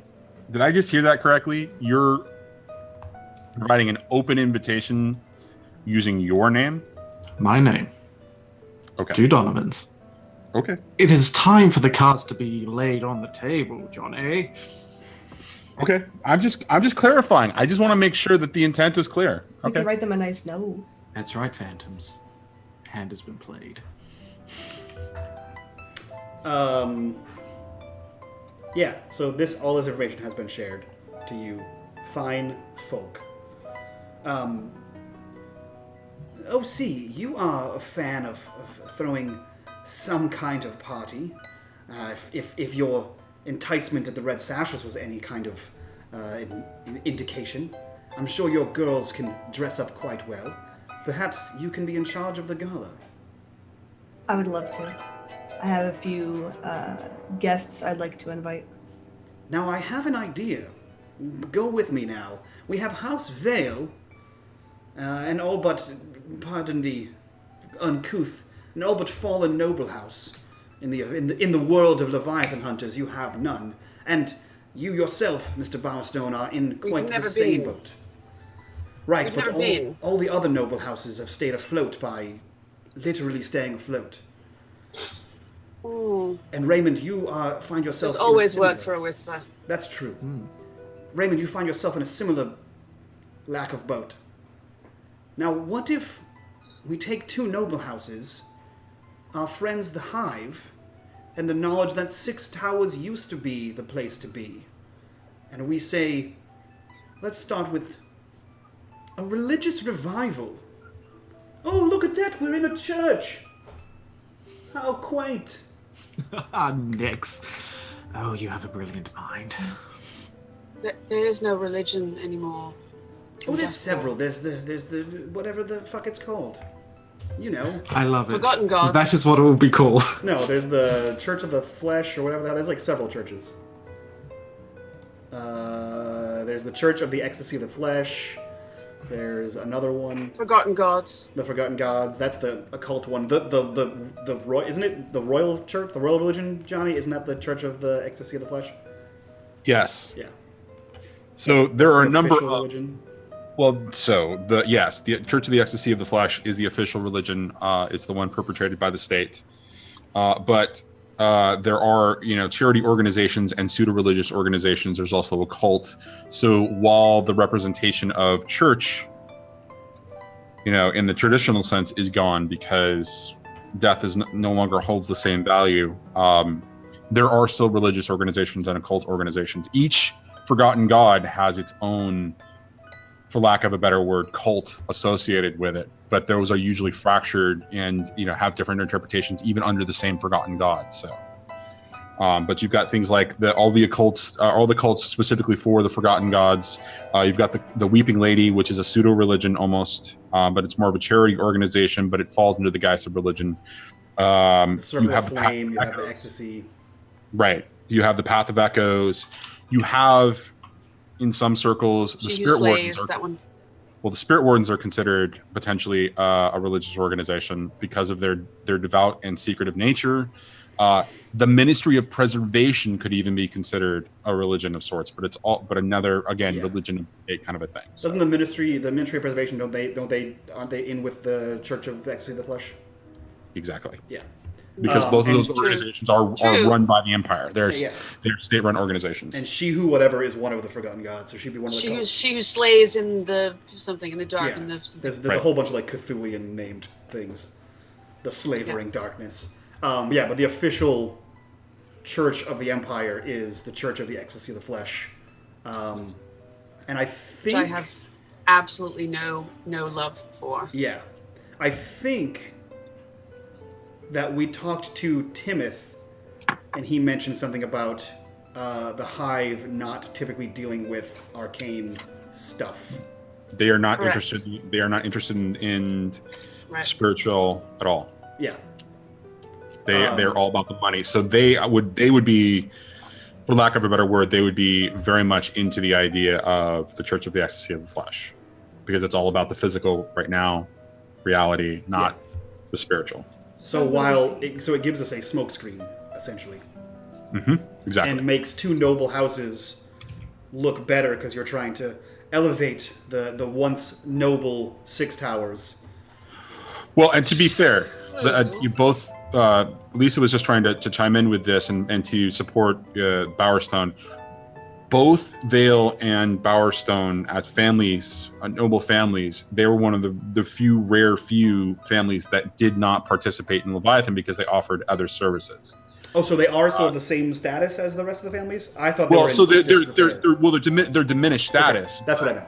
But their business at the end of the day, as Violet has made clear, and the estate and everything else, all of that is all about the spiritual. They were essentially, the whisperers for generations. People who have provided that service. They are known for arcane services. Yeah, so that wasn't a shot at the houses. That was again, uncouth as he is. There's a reason you two live in Six Towers and the rest of the nobles live in Brightstone.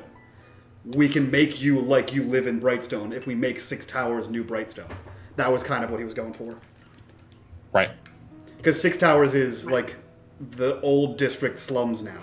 It's not a nice place to be. Right. It's old money, rundown, old Kennedys. So he's less shitting on your family name and more like, we can make you, if you two come together, we do this church thing and we kind of make you like Brightstone, New Stone. I would love to piggyback on whatever religion the rest of the families in Brightstone or whatever group you want to target would be, but yet everyone does know House Vale as a house of arcane knowledge. So maybe marrying the two somehow. Something maybe we could pitch it as a place for everyone, and we could build two churches. I thought you meant literally marry them, like the Bowerstone and Vale No, we're marrying them off, and then we're selling their children. Clearly. Let us calm right down. That's not what I meant. I didn't mean that. First of all, I meant we could marry the two ideas. We could combine the two ideas. Invite everyone for a gala, have a surprise wedding. I like your thinking, OC. I've never run a wedding. And then for the reception, demons overrun everything. Well, it's official. Surprise! Fancy hats for everyone. Whee! Yes. Oh, yes. Fancy hat. So how would that? So I guess in game I would know, or everyone would probably know, how would that affect this whole thing? The fact that the Vale House is so predominantly arcane. How negatively would it be that the Vale House is presenting to rebuild a Church of the Ecstasy of the Flesh? Maybe not so negative as it would be weird. Confusing. Because as an arcane house of whispers, she deals with all of the noble families and all of the high ups of the city of Duskwall, because their services are needed everywhere. So she's already, the house has been, they deal with all of the families, literally the families and their ancestors of that stuff. So the family is known. It's kind of tolerated quietly. Could we make it, like I said, like where it's more of like a place for everyone? So it doesn't have to be under one. That's how it has church. to be. Yeah. So the way the Church of the Ecstasy of the Flesh works is no. So like the state, it's the state religion, and the Church of the Ecstasy of the Flesh completely hates anything to do with the spirit world. They're vehemently against it. They're zealous. They're zealous. They're fanatical, and they literally practice taking away their own souls to be hulls. Right? Is that Ecstasy of the Flesh? Is that them? Sort of. It's pretty nasty business. Yeah, I mean, we don't know in game, but they're literally demons. The leaders of the church are literal demons. What if Vale? I'm trying to think. What if you pretty much went against your family, and you came out as kind of like in a deceptive way, saying that you found a new,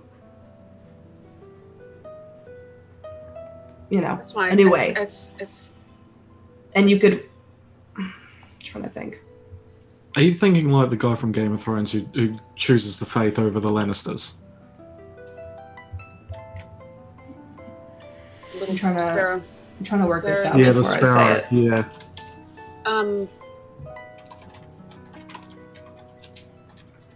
Denounce your family and everything you stand for. And all of my income and all of my Yeah, let's not do that. What if you openly denounce your family? I mean, if we think about it, your two cousins in the Foghounds have already done that. I assume this Vale that OC mentioned in the Bluecoats has no practice of the arcane arts. It appears to be only you holding up the torch. What if you openly renounce your family and privately maintain your practice? How would that work? We have a secret hideaway. In fact, we have 2 secret hideaways in which you could practice your arcane arts. House Vale is generations embedded literally into the foundation of its stonework for arcane protection, demon baning. That will never go away. Oh, I'm not saying destroy your home. I'm just saying... As a deception, more so. Correct. To what end? Just for this school? Just for this? Just for rebuilding this church and establishing this new religion here. For our close our for the near future. You don't have to answer now. I'll think You have about time it. to think about it. I'll ask Skurlock and Mabel what they think. Maybe ask your friend downstairs what he thinks. Oh, that's It not could even friends. just be for the ball, Just for the ball. Maybe. since we all Maybe. can agree that we have our own motives for the ball. True. I don't wish to just supply people with pleasure and food and drink and pleasantries, which is fun, and I will do. But let's just say we all have our own plans. So if you guys need That might be to, doable. That might be doable. but think about it. And if anyone else has any ideas, it's going to be an interesting night, shall we say. You would think of yourself Yes. as the Lady Bowerstone. Not to bring up the wedding again. That can happen in its own time. But Reymond is Reymond in the light and Bowerbaum in the darkness. Despite his inadmittance to being such, you would be an upstanding noble in service of the Church of the Ecstasy of the Flesh in daylight, and then behind closed doors, Violette Vale, purveyor of dark arts. A Violet Vestal afterwards. Sure. Yeah, what happens in your house stays in your house, and I'm sure your friends and allies will see past it. That kind but of happens normally. In public eye, I am just Violet of the Vale Club. I don't advertise my other services. That's all a quiet, discreet meeting from anyone from churches, Brightstone, anywhere else. Anything, And we can higher than continue with Brightstone. that. Perhaps you could even convince I- Valaris to get behind us. I can certainly ask him. it could benefit him. It can certainly be, this bowl could certainly be sponsored by the Vale. Among others, the Hive, Oh, the Hive, the myself. Bowerstone family, the Vale family. I'm sure OC has a few friends that have family attached to their name. And family who would hate to have their name tarnished. We People have a do lot very of weird assets. things in my establishments. Great, wonderful, beautiful, disgusting, weird things. Amen to that. Sounds sticky. In the best I heard ways. you left quite a mess. To be fair, it As was we- all It was on her. blood. That stays an Not establishment. a drop was on me. So,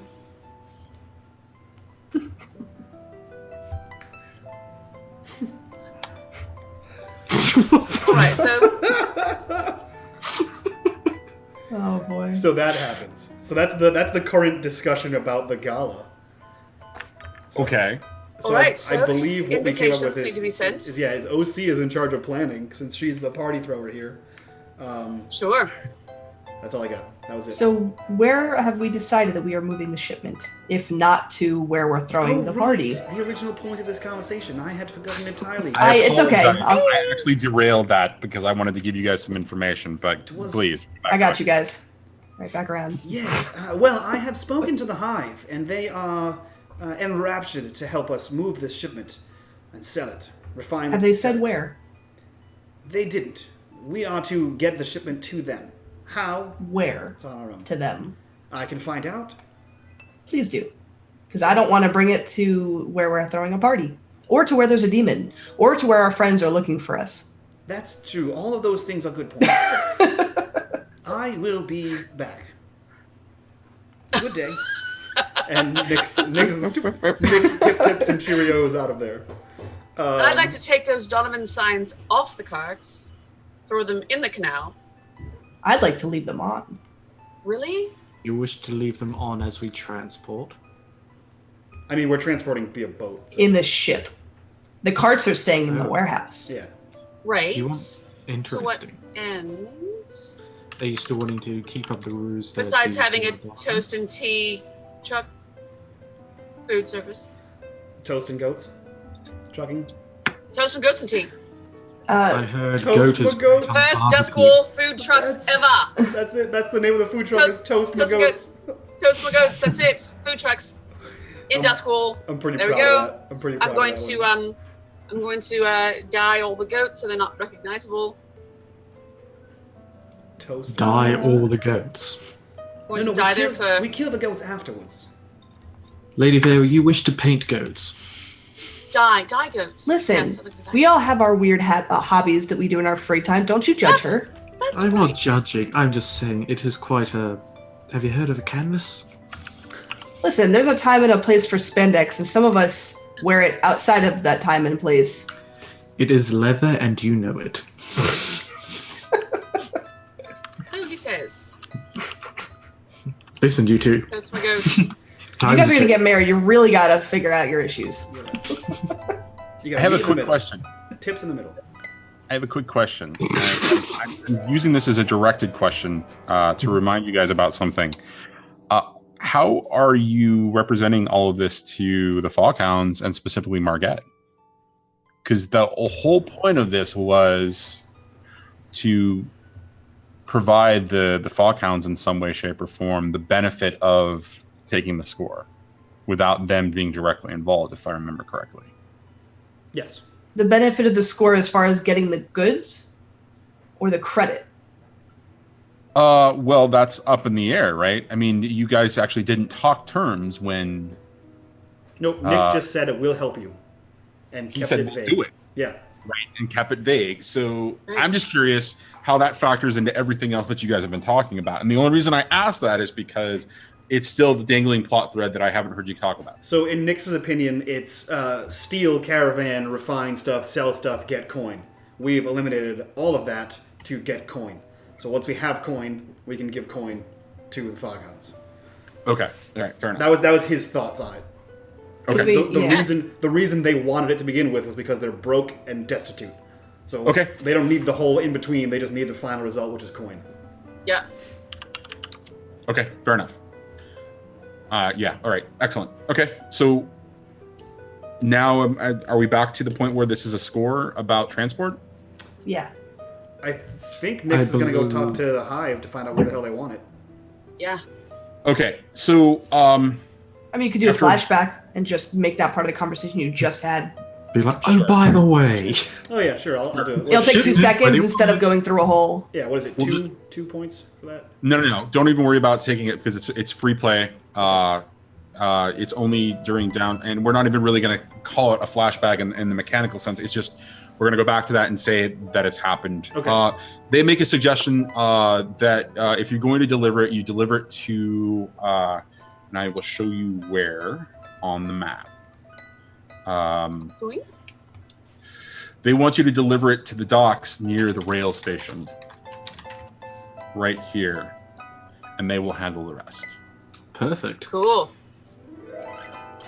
By the way, I want to secure 2 vials of the Leviathan blood myself.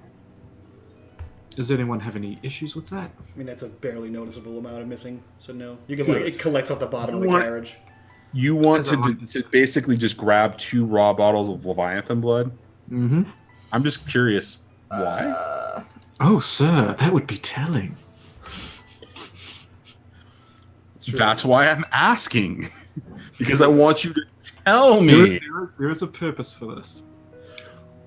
Okay. For the negotiations, remember when we said that we're having negotiations with the crew? Sure. These are the crews coming around. Sure. What better, invitation to send than here's some Leviathan blood. Now let's come and talk negotiations in peace. And maybe there could be more. Here's just a sample of what we can provide. That is Okay. why I'm taking 2 bottles. Sure. Okay. Fair enough. So, you have a location from the conversation with the Hive. Is there anything else that you want to do prior to starting the process of actually planning this? Yes. So Nix would want to research the route that we're going to be taking. Okay. Yeah. And what kind of information are you looking for from the route? So I mean, the route is like, so our territory is down south, right above Tangletown. I assume we would be going up past Char Hollow, between Coal Ridge and Charter Hall, and then are these bridges big enough to pass out there? I assume. Oh, absolutely. Okay. Right.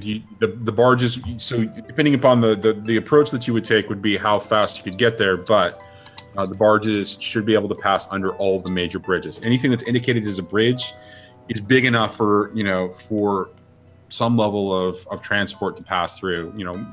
Because the waterways and the gondoliers and the various boats that can pass, for the most part, should be able to get from A to B easily. So like that. Yeah, that's the path. That's my. Unless anyone has any other thoughts on that, that would be my path. Is anyone else not seeing the path? I'm seeing the path. Refresh your roll 20. Yes, ma'am.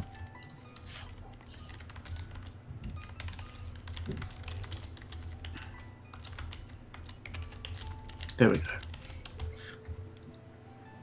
I just see rows No, of nothing, question marks now. Yeah. Weird. It should be a big pink line. Nope. Are you sure you haven't got it in GM screen mode? Or GM? I'm not a GM, so no, I don't. I can't. I literally can't Interesting. have that on there. Let me refresh Can it you again. actually can you guys see There it the is. It's outline of popped your- up. Yes. It's popped up. It Yeah, takes it time does. for it to That was propagate. weird. Okay. Yeah. So yeah, so that's the path he's thinking of. Would it not be wiser to go like around and left? So left is the actual main docks where all of the Northhook ships are. Right. Am I able to draw on this? Yeah, if you go to the... So basically, I'll just show it here. I won't draw much. We'll just like this instead. Oh, like that? Yeah, I mean, that's six on one side, half dozen on the other, in my opinion. The only reason I say that, yeah, is we're not going through so much more gang territory than we need to. Okay. I can see that. Okay, so what kind of information are you looking for specifically about this route? What is it you're trying to? What are you trying to determine about this particular route? What the blue coat patrols are, whoever's on the water, what the waterborne patrols are. So the water. If we have passage with the gondoliers. That's the bit of information that's important. The gondoliers are the ones who basically manage the waterways for the most part.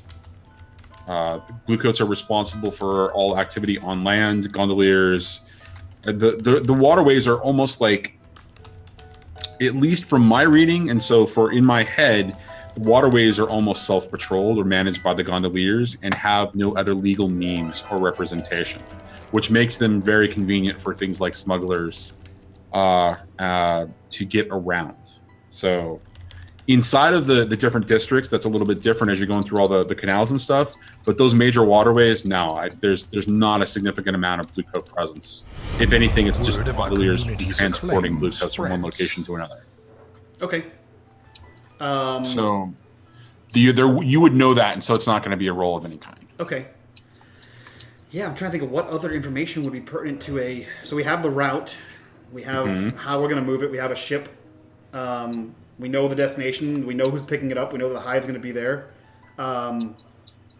We know that Not So Speed Runs just gave us a raid. Thank you very much, Speedy, for your Not So Speed raid. Much appreciated. I'm definitely not plotting against you. We're definitely not trying to kill your entire crew. That's for sure. We didn't identify you all by name. Nope. Phantoms, come on, play. Yeah, I can't think of anyone else. Can anyone else think of what other information we'd need? Mechanically, I need to gather information to help us. No, you don't necessarily. I mean, you've determined the route already. I mean, mechanically, if I gather information for a score, we get a +1 engagement roll. So mechanically, I need to gather information for us. So what about the best time to do it? Best time? What's the signal? Like, what are we looking for? Exactly. Okay, well... Whippoorwill. Are the crows going to give us a hard time? Well, yeah, that's what I was going to say. Because they let us go, and they knew we were whatever, and we paid whatever. Those are on land, not by sea. Yeah. This is going to be about gondolier cream puffing. Do they have a way to get it off the boat? That's the other. Are we in charge of that? Well, no, because once we get it there, they said they'll take it over. Okay. So, I don't know what that means in their language, but in my language, it means it's off my hands. Who's taking it? Specifically. Yeah, but what's his name? Is it Gavin? I trust Gavin. What is it about Jonathan? the name Gavin that really... Jonathan. No, it's Aldo. His name is Aldo. Another one? All of them. Every NPC. It's just his body propped up with his arms, like... Like, we get it, Bernie's. Yeah. All right, so... I think we're ready. No? No, he's right. Mechanically speaking, he should gather some information so he gets +1 in the engagement roll. Yes, well, it's nighttime all the time. So yeah, I guess... So you said the gondoliers do all the riverways in between? Yep. Yes, they typically manage all of the... Because the most things that the majority of things that happen that they monitor for are spiritual activity, right? The gondoliers were previously, before the Spirit Wardens came into existence as an organization, they were the primary individuals who handled most of the rogue spirits and dealt with all the arcane. I have my gather information. Okay. So my gather information is I need to. So are we friends with the gondoliers first of all? Or are we trying to avoid them? I don't know. I was friendly with one way earlier. What does it say on your crew sheet? couldn't tell you. You didn't make a thing for us. Or did you finally make a No, thing no, no, no. for us? I said your crew sheet. Who are your... Oh, not one of those. Yeah, no. Okay. So then, you're neutral. Okay. So if they saw a shipment moving downstream or upriver or whatever the hell it is, would they stop it? Would they the kind of people that would stop it and question it? Generally, you would think no. Okay. Because they're responsible for transporting people, and they're responsible for managing occult occurrences on the water. Okay. So knowing that Tangletown has some weird occult things on the water at nighttime, and knowing that they want us to, the Hive wants us to deliver right near the train, I want to find a time where there's typically not a lot of gondoliers. That does not coincide with the crazy fucking ghost water thing. That also a train's not arriving when we want to deliver. Okay. Is that 1 roll or 3 rolls? I'm trying to think about how you're going to go about getting that information, because Quietest route, quietest time. right, those could be 1 or 3 rolls depending upon how you go about gathering that information. Right? If you're gonna, is that a cat? Is that still a cat? Yes. That's Hold a on. tiny baby. No, it's fine. I Cat. was making She's sure in that it was. heat. I'm so sorry. Oh man. That's great. Good stuff. Carrying on. Poor girl. Okay, so how do you go about gathering that information now? So I know how she feels. So I'm kind of a one-trick pony. So I'm gonna say use the rooks because they're now tier 2 rooks or tier 2 rooks. So they have They're epic or elite or whatever. well there's more of them. When you go up a tier, Right. you get more people. So we had 2 and now we have like 6 or 7. Wait, when did you go tier 2? We went from tier 0 to tier 1. Your consorts right, are always okay. tier plus 1. Yes.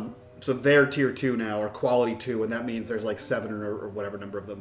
So right, there's a number of them, yes. one of them is going to stay watching Donovan's because that's important. But the other 5 or 6, whatever number, I'm going to go with them and kind of talk to the people of what the hell is it called? Tarrytown?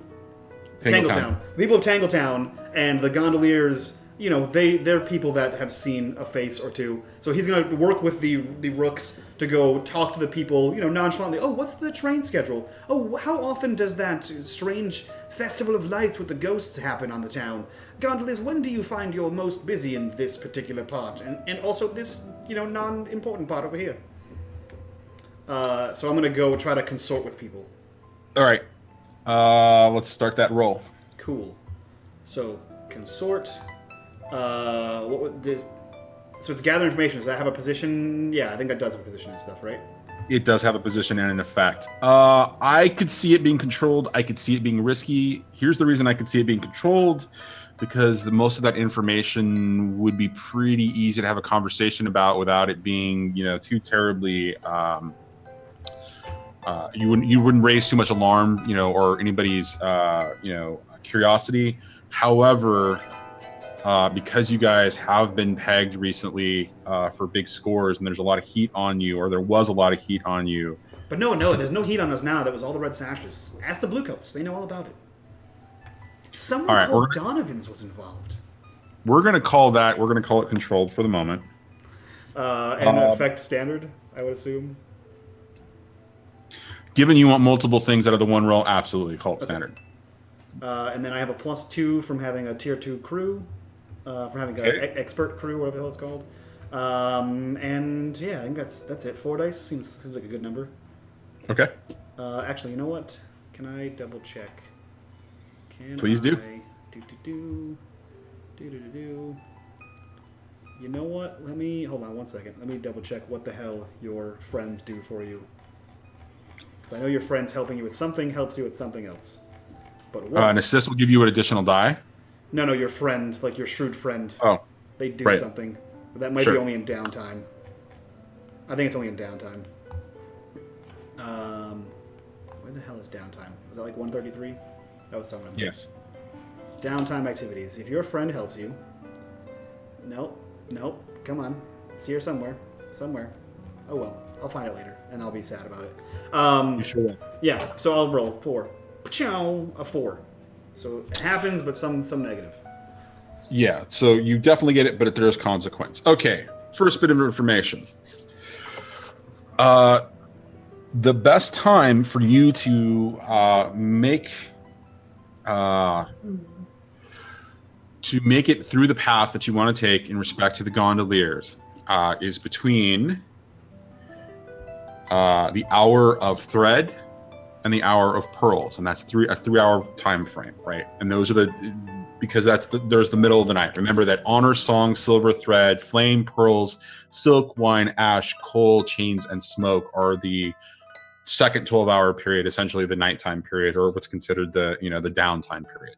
So after having many conversations with people who spend time with the gondoliers, who, from your exit point to your entry point, from Crowsfoot to the rail station, the best opportunity that you'll have with the least amount of gondoliers along that route will be between thread and pearls. Now, you gather some more information. Okay, so your first question was about the gondoliers. The second question was about the spirit world, and then there was the spirit event, and then the third question was again the train. The train. Most activity, most scheduled train activity happens during the hour 1 through 12, and so there's rarely, if there is an event or a train arrival that happens, it happens much earlier than thread. Typically either hour or song, which are the first 2 hours of the nighttime activity. So again, railway activity wise, very good to go. The rail yard should be mostly quiet at that point. Now, the nighttime sort of crazy ghost event thing that happens at Tangletown, it starts at Tangletown and moves into Crowsfoot. That happens in the hour of flame, and it happens every night. And it starts at the half hour. So basically 30 minutes into the hour of flame, that event starts, and it lasts for 15 or 20 minutes and is done. But it, again, arises from the area around Tangletown and moves into Crowsfoot.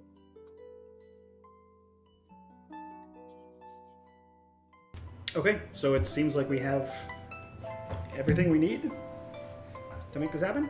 Everyone? Thoughts? I think so. I mean, this isn't exactly so high stakes. Right. This is a pretty casual jaunt. We're just being extra cautious about it.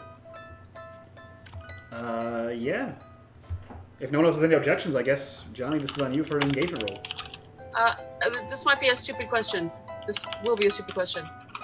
Have we decided on any kind of payment for this movement? So the From the payment is they're helping sell all of this blood. They're going to help refine it and sell it. Do we have a contract for that? Or is just their word? We don't. We have their word, and we are quite friendly with them. Okay, so this is actually a good point to talk about the results of the last score, which was the Leviathan blood, and the circumstances of this score. You already received benefit from this via the coin that you received and the reputation you received for the result of that. So anything that comes out of this, in my mind, really should be, God damn it, Slade.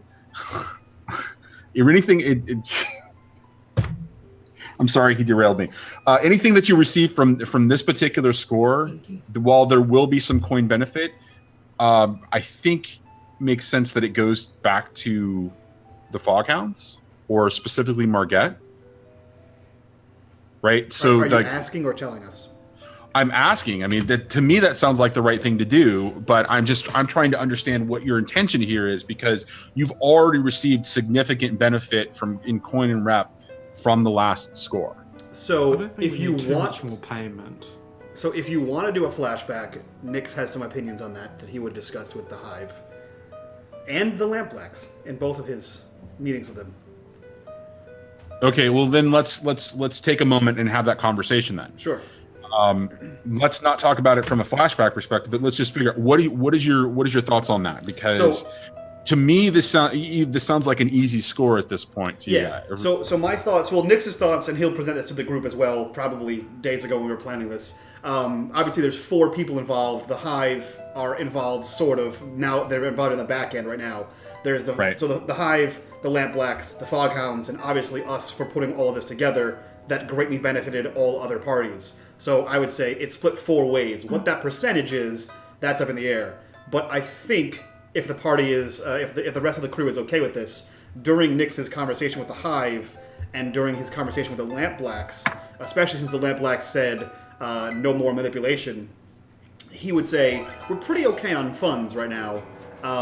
He would say if we forego our cut to the Hive, so half of our cut goes to the Hive, half of our cut goes to the Lampblacks in exchange for turf.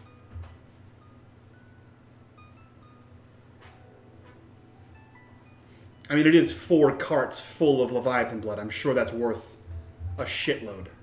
Where are Turf. you taking turf from again? Wait a minute. So turf in Night Market and in Crowsfoot. So okay, we that's give all of our 50, we have 50% to the Hive for turf in exchange for turf, and we give 50% to the Lampblacks in exchange for turf. So new turf in Night Market plus new turf in Yep. Rosewood? In Crowsfoot. Crowsfoot. Interesting. So we Cutting take out we the take Foghounds completely. No, Cutting the out Market Foghounds. So completely. if it's a 4-way split, we take our portion, split our portion in half, give it to the Hive, Right. give the other half to the what do you call it? To the Lampblacks. Because the Lampblacks are trying to hire mercenaries. They don't need to defend more land. They need to hire more people to kill everyone else. And obviously we have such a great friendship with them and a great friendship with the Hive that, you know, we need a little show of faith here. Well, the Hive's not getting a cut of the money; they're just getting the Leviathan. Well, they're gonna refine it and sell it for us, so I'm sure they're gonna take a cut off the top. So instead of us taking a cut, we'll give half our cut to them, half to the Lampblacks, because the turf benefits us long term. Okay. Yeah. If they would go for it. Right. Yeah. That's a lot from such a little score. That's a lot. Little score. Yeah, you. We did have to kill all those people and manipulate a bunch of groups and you 63 have bodies. you have successfully received benefit from that. You guys took 8 coin off of that last score. You also got at least 5 rep, I believe, off of that last score. It's true. It is a significant representation of what you guys did in your manipulation. So I'll tell you what. I won't make any more bladder jokes. I Why don't we promise. just say crow's foot? I only will pick tell you one. what. Yeah. Let's do a fortune roll and see how successfully that part of the negotiation process goes. Otherwise, we Because- keep the coin, right? Well, no. Well, yeah. Otherwise, If that fails, then we just keep the coin. you keep. Well, if that's the negotiated, so I could see one or the other easily, right? A negotiation for as turf, that will be the benefit. What you're suggesting, or what Nix is suggesting, is one piece of turf in Night Market, one piece of turf in Crow's Foot. So either or seems like a perfectly reasonable. It's both, which is why I would say that if you really want to go for that, I'm happy to do a fortune roll to determine the success or failure of that part of the negotiation. Though both negotiations went incredibly well in respect to the way that the projects rolled out. So what were those rolls? Let me double check again. One was a 6 and one was a 5, or one was a 5 and one was a 4. One was a 5 and one was a 4? Yeah. Okay. So yeah, let's leave it up to a fortune roll. Unless you guys want to just take one and go with that. Then we'll call that good. I mean, but if you really want to go for both, then we need to leave it up to fate. Just to clarify, fate dice, success equals 2, failure equals 1. Yes. In respect to your negotiation. I'm fine with that fortune roll. Everyone else? What are your thoughts? Yeah. Yep. Okay. Okay. Lady first. Fortune. All right, so let's go ahead and do this. Wait, what was that? Somebody roll something? Nope. That was weird. You're just I'm hearing again. things. No, I heard Yeah, it too. I heard it too. It's like it was a mysterious roll that no one made. Ghost rolls. Ghost rolls. Okay. They're Anyways, delicious. let's go ahead and start. That was weird. Okay, let's go ahead and start with. You call my dogs what now? Fortune roll. Let's get this show on the road, guys. Come on. Let's get get this road on the show. Okay, so one die for Sherlock. Yep. One One die dice for in our fulfilling the entire clock with the hive. One for fulfilling the entire clock with the lampblax. I'll give you one additional die for both clocks. Okay. Anything else? What about Successful score Because I have a Yep. friend now in the in the fog hounds. yeah. Oh, They're not involved in this Yeah, conversation. no, in the no, you're right. He's in the accounts. Right. But I will give you an additional die because the last score was so successful that you can use that as a negotiating tactic. Okay. I 3 Cool. dice so far. Anything else? think that's it. I think that's it too. Unless anyone else has any thoughts. That's it. Yeah. So 3. Okay, this is pretty ballsy and risky. So I really want to remove it, but I also think it's ballsy enough and risky enough to just leave it as it is. Can anybody think of a negative reason that might affect you guys? Now, be honest. Is there anything not working in your favor here? I mean, we're getting a piece of territory either way. Exactly. So even if we lose, we're still, better off than we were, and we're gonna get. It's benefiting us either way. I mean, as the episodes prove, whenever Nyx has some kind of plan, as cockamamie as they tend to be, it always looks like there's some even the most negative outcome is a positive for the Shroud. So this seems right up the Shroud's alley as a typical kind of bargaining chip that we usually do. The crazy spinning plates crew. Like even if the caravan failed, that means all of the lampblacks that attacked and all of the red sashes died, which is a convenience for us because we're trying to eliminate them. So all of the plans we make always have some kind of positive outcome, even if we fail. Okay, fair enough. Pretty much. So, negotiation, fortune roll. Let's see what happens. I just thought of a negative. No, you, What too was late. your negative? you didn't think of it. It's a 5. Can I say it now that we already did it? Yes. If that lady finds out we're taking territory in Crowsfoot, she's gonna be fucking pissed. But we're not taking it from the crows. We're taking it from the lampblacks. She thinks we're someone else. She's still gonna be pissed. That's true. It's too Well, late. not us, though. It's She'll too be late, pissed Johnny. at The other crew. Well, I was going to say that that's not really a negative because she thinks you're from Donovan's. Exactly. That's fair. Yeah. I mean, she's gonna find. Okay. I mean, not like Phantom really wants to hear that from me, but that's the honest truth is that you guys portrayed yourself as from Donovan. So if anything, yeah. So, anyways, okay. So 5. Thank God. That is a success. There will be complications involved with it, but that was a success. So, good job. You negotiated for 2. Now, let's get onto the score real quick and get. Jesus, come on. So, because you love to hate me, Johnny, two turf successfully puts us at full rep. So we just went from tier 1 weak to tier 1 strong. Excuse me. No, you didn't. Oh, well, after this score is successful, we will. Exactly. That's fair. After this score is successful. Right. Exactly. Confidence. Exactly. Remember, there are factors that can force you to abandon the score. By the way, I have my friend to help us. That's true. Yeah, so that would be a +1 on the engagement roll, I think. 2. That would be a +2 on the engagement +2. roll. Yeah, Bitch. Well, wait a minute. because he was an asset. He was a level 2 asset. He was a level 2 Two. asset. Do you want to use Quality that on 2 asset for Foghound assist. No, I was just You're reading mine.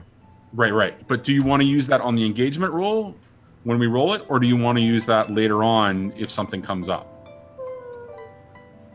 What do you guys think? Play it now, because what's the chance that it's going to come So up? remind me again what exactly the engagement roll does. That determines how easy our score is, right?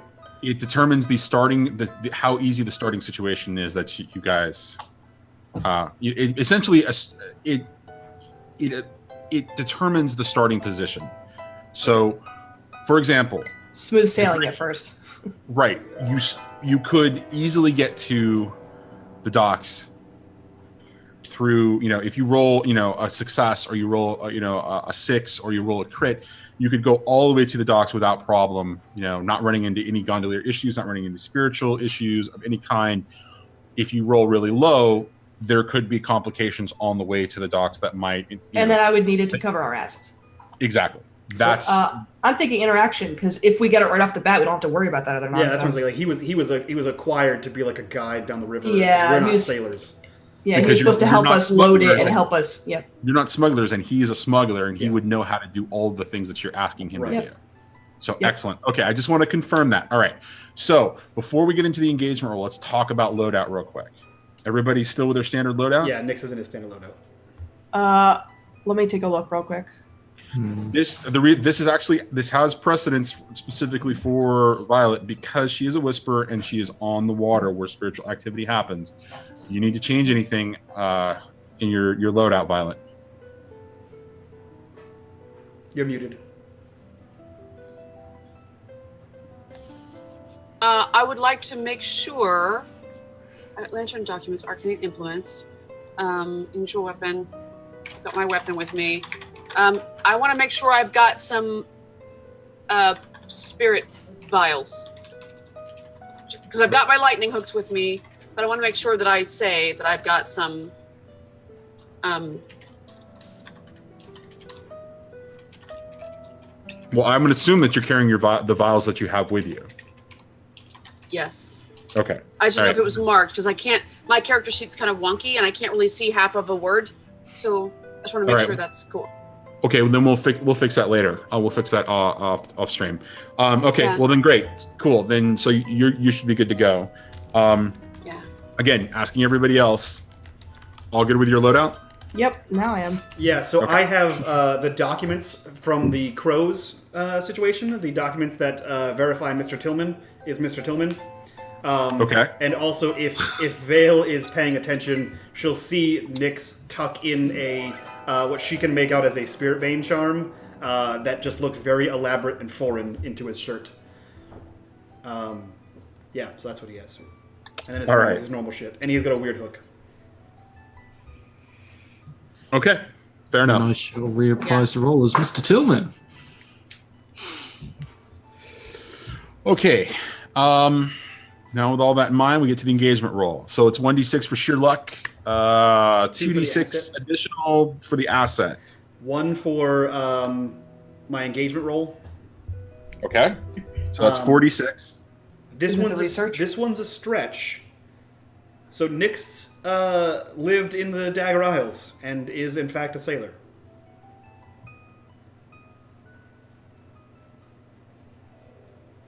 He was literally about to inherit an entire flotilla of boats. He was a ship's captain. What did the flotilla do? The flotilla was kind of like Tangletown, but didn't just moor. So they were essentially organized crime, but on the sea. They were basically mafia pirates, and Nyx was a ship's captain. Okay, so that's 5. All right. Anything else that you think is positive in that respect? That's all I got. OC looks great in a sea hat. Have you seen the slutty pirate costume? Like a captain hat? Yeah. Like a pirate captain? Tricorn hat. So, I like to imagine we all get ready for this heist, and you come out in the slutty No, that's pirate. what she's wearing. Yeah, she's not in a slutty pirate disguise. costume? She's just wearing a slutty pirate costume. But Like it's She's hiding like the her Scarlet It's Wench. hiding her daggers, though.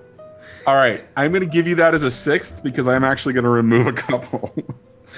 Oh, that's great. What if I supply a picture of a slutty pirate costume that kind of looks like OC? We want the redhead. A cardboard cutout. You only get one benefit from that, so it's 60. All right. That's awesome. Number one negative that's removing the slutty pirate costume benefit right away. You are not smugglers and typically do not go for this type of operation. So you've got benefits. You've got your asset. You've got your flotilla experience. You've got the +1 to the engagement for the spider skill. But this isn't your normal type of operation, so there's a little bit more risk involved because it isn't the way you normally do business. Okay. And I'm going to suggest a second one, and I'm going to let you guys decide whether it makes sense or not. But given the circumstances that you guys have never done any business or any interaction on the rail yard before, there's a bunch of unknowns for you, right? You don't have a lot of experience there. The rail yard is completely separate from night market, so it's not a part of your turf. But if you guys can make a good argument as to why you might have some experience or whatever, I'm okay with just being like, so I would say no on the experience, but one of Nix's research things was finding a time when there was no trains, so it'd be less people on the tracks, less employees there, less travelers. He tried to find a time, knowing that it was not our territory. He tried to find a time when it was the least populated place, hoping that no one would notice. okay, fair enough. Sweet. Someone go appreciate Speedy's joke. What is it? That's pretty good. I'll give you that, Speedy. I'll give you that. No, I got nothing else. What the hell? I don't have a response to that. That's good. Sure. Okay, 5d6 for your engagement roll. All right, let's go ahead and do this. Not 5d6, 5d6. How about a crit? Oh, yeah. How about a crit? OC on the sea. Land ho! Okay, Yeah! so Oh, This is- Costume works. can They you believe her. It's her costume. Just to a pilot. okay, so you all successfully help get Cat like barge. Joe. Okay, guys, we've got a little bit of time left, so you all successfully get all the cargo onto the boat, loaded in the barge. The barge is kind of laden. You're able to do it in a way where it's not obvious what it is that you're loading or what's going on or the type of cargo. OC's asset moves in at the appropriate time and begins to direct you on, what the first steps are. And so are you all on the boat? That's what I'm assuming? I would assume so. Okay, so you all are on the barge with a couple of other deckhands who are hired for the day, that are trusted from the asset, not necessarily foghounds, but dock workers that he feels that he can trust in this particular situation. And you all begin to kind of float down the river into the river proper, coming very close to Tangletown. What time did you actually choose to go? Was there a particular time frame that you wanted to head out? Did you say between? I said between Pearl? very particular times, and I'm curious if something's going to happen based on that. It's not going to affect you. Your engagement roll was incredibly successful, so it's not going to affect you. I'm just wondering if you're going to be there to witness it. Between we got Pearl those and what was the other? Is it Orth? Something. So between thread and pearls was the appropriate time. And remember, and the hour of flame is when the ghost event happens. Okay. So yeah, during that time What that page you is had the recommended. clock? What page is the clock on? What clock is that? What page the time? Shit. I'm sorry. I've got that noted in my notes specifically so I can just talk about it. It is in. It's about Duskville. Let's see. It is cultures, language, light in the darkness. It is page 248 inside of the. Cool. So honor song, silver thread, flame, pearls. So flame is the time that the thing happens. Yes. And it lasts until when? It lasts for a short period of time. It all takes place within the hour of flame. Yeah. So then probably, and it happens. Is it the entire thing, or is it just the area around Tangletown? As far as you know, according to the information that you have, it only happens around Tangletown. So It then, goes from Tangletown into Crowsfoot. So if we pass it before the hour of flame, we'll be past it. So then, like thread 30. Yeah. Like I said, thread 30. Yeah. So you leave essentially an hour, in 60 minutes before that event would actually happen. Okay. Yeah. All right. Since It since happens that's behind us. right, Yeah. exactly. Okay, so you leave early enough that you don't experience the event. Although the way that the sound carries on the waters of Duskfall, there is a little bit of ringing that you hear off in the way distance. So by the time that you are, basically just passing between Dunslow and Coleridge, up the Dusk River, off in the distance, you hear the bells that are ringing from Tangletown. At the three of you that were there at this particular event know as, the event on the water. And you come around that final bend from the Dusk River, heading towards the bridge between Coleridge and the Gaddock rail station. You begin to take in the details of essentially the rail yard that you can see from the barge itself as you're kind of making your way there. The details that you pick out are numerous, essentially foundries and workshops that are specifically focused on the rail station and the rail, the engines and the cars and everything else that are all focused on transport of goods through, essentially the Deadlands.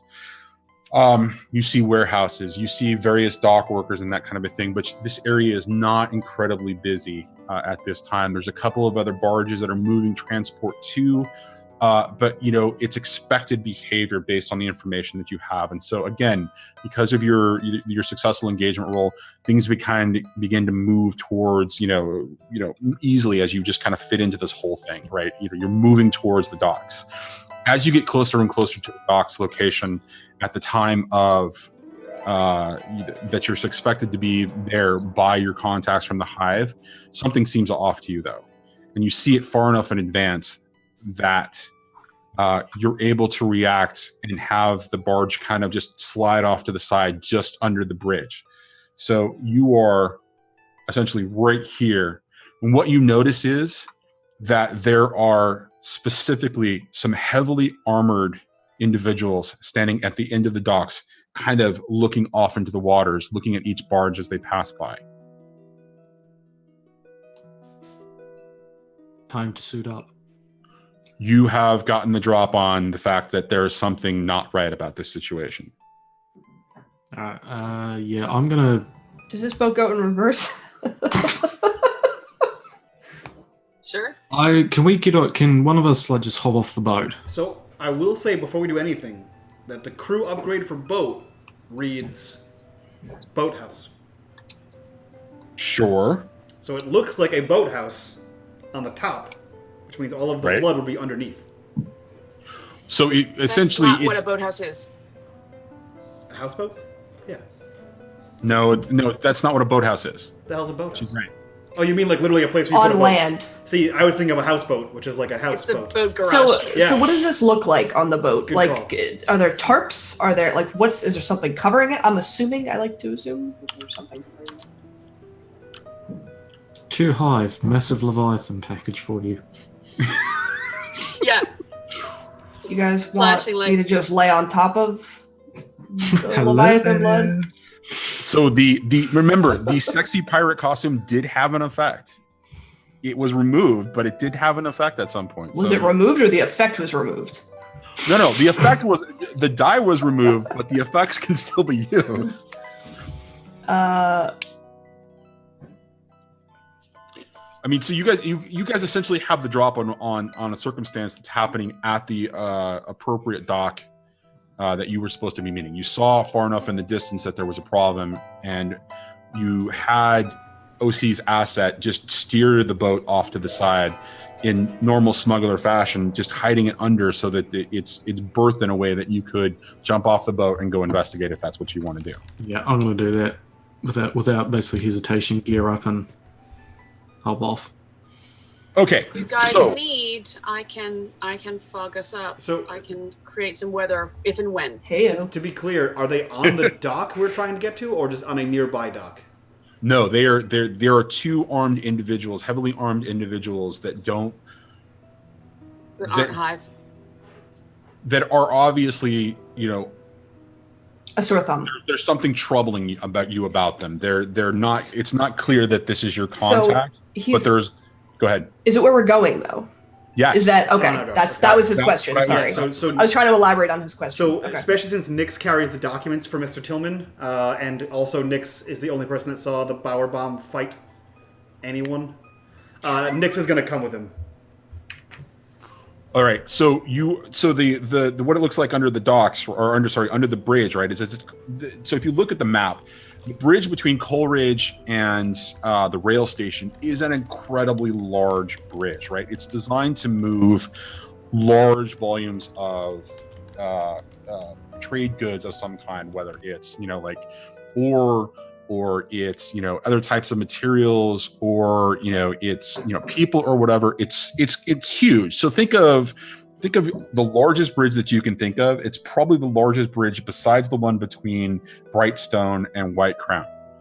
And so there's essentially like a little lip or whatever that you can get off on, and there's like stone stairs that lead up from the river proper or the canal proper up to the street level. So when you get up to the street level, you notice that there's a lot of traffic going back and forth. Again, not related to any direct rail shipment, but just the normal traffic of trade goods and other items coming to and from the rail station. So how do you guys want to proceed in finding out more information or what's going on over by the dock? So I think for me, I'm going to sneak my way up closer, but get a better look at them to see if it's just the two of them that are there. Okay. Or if there's any defining sigils about them, any defining marks as regards what gang they could be related to, or if they're just pricks by the dock. Okay, so because of your engagement role, your starting situation is you're in complete control of what's happening right now because of that crit. So you both make your way in that general direction. Nix, are you basically just kind of shadowing? Yeah, I'm shadowing him for either event. Either he has to speak to somebody and he has the Mr. Tillman papers, or he has to actually step in and fight. All right. So are you in Bowerstone garb or are you in Balm garb? Because you didn't actually clearly state where you. Not, but stone garb. Okay. All right. So as you're kind of sneaking your way around, just kind of taking in more of the details of what's going on at the particular dock that's attached to the rail station that you were supposed to meet, the closer you get, the more amount of individuals you see kind of loitering around that. There is a large armed contingent at essentially where the dock meets the land proper. And there are a number of individuals kind of lined around that area as well, like along the dock itself. But the two at the far end that are looking out onto the water are clearly kind of trying to take in and find a particular boat. They are clearly lookouts specifically for that, but they're being completely obvious about it. Like this seems hastily planned because there's a large contingent of armed individuals, around carriages carts with goats.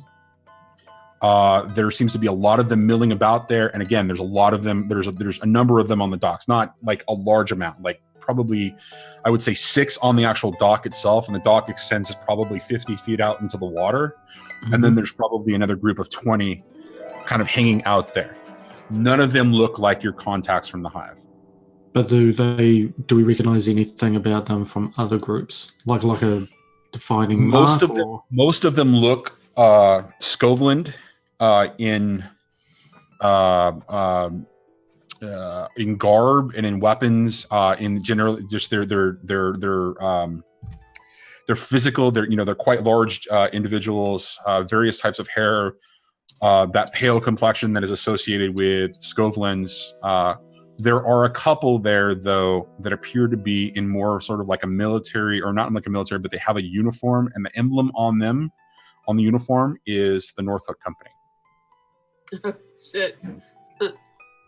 Great. Nix. What is our relationship with the Northhook?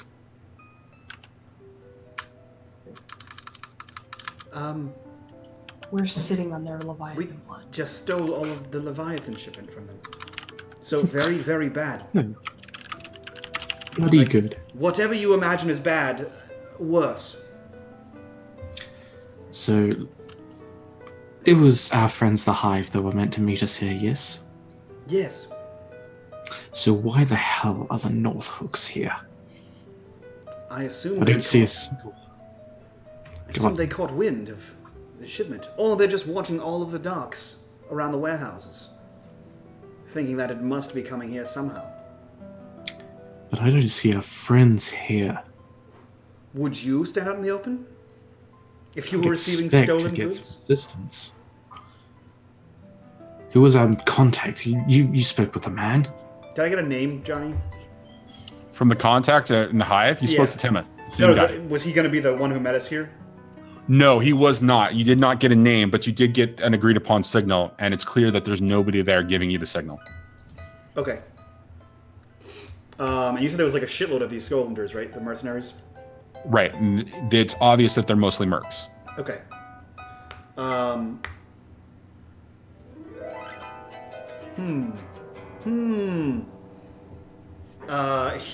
So Nix kind of looks to you and he says, what's the plan, Mr. Tillman? There's few options that we have. This boat that you acquired, can it turn back?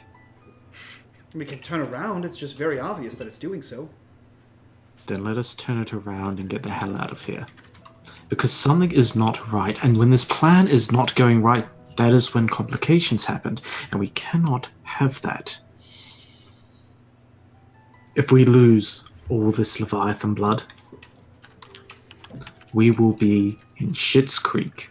So, Johnny, describe to me this dock. Is this the last dock on the row? Is this the last dock on the pier? What is this? Are there several docks past this?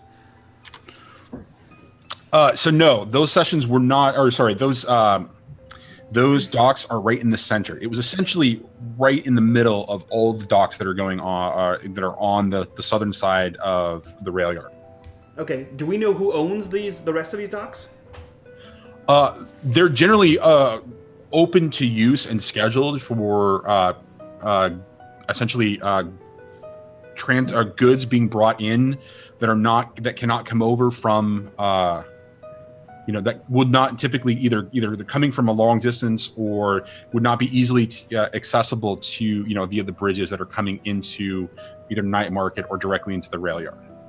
So they're essentially owned by the rail yard and the Imperium as it runs essentially the rail station, and so they're for use for anybody bringing cargo in.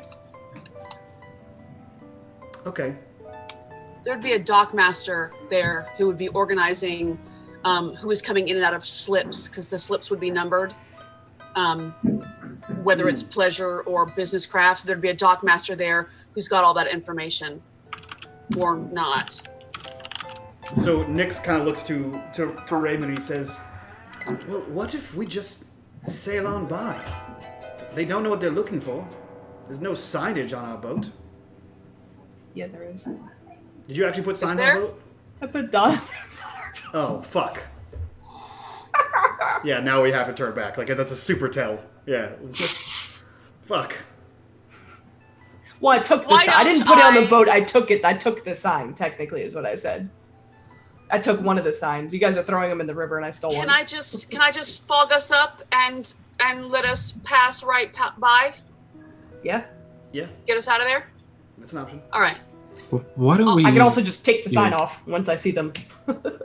That's true. We True. are under a Nix. bridge. I'm just like, Meow. Why don't we go and have a discussion with one of these Northhook fellows? Without us?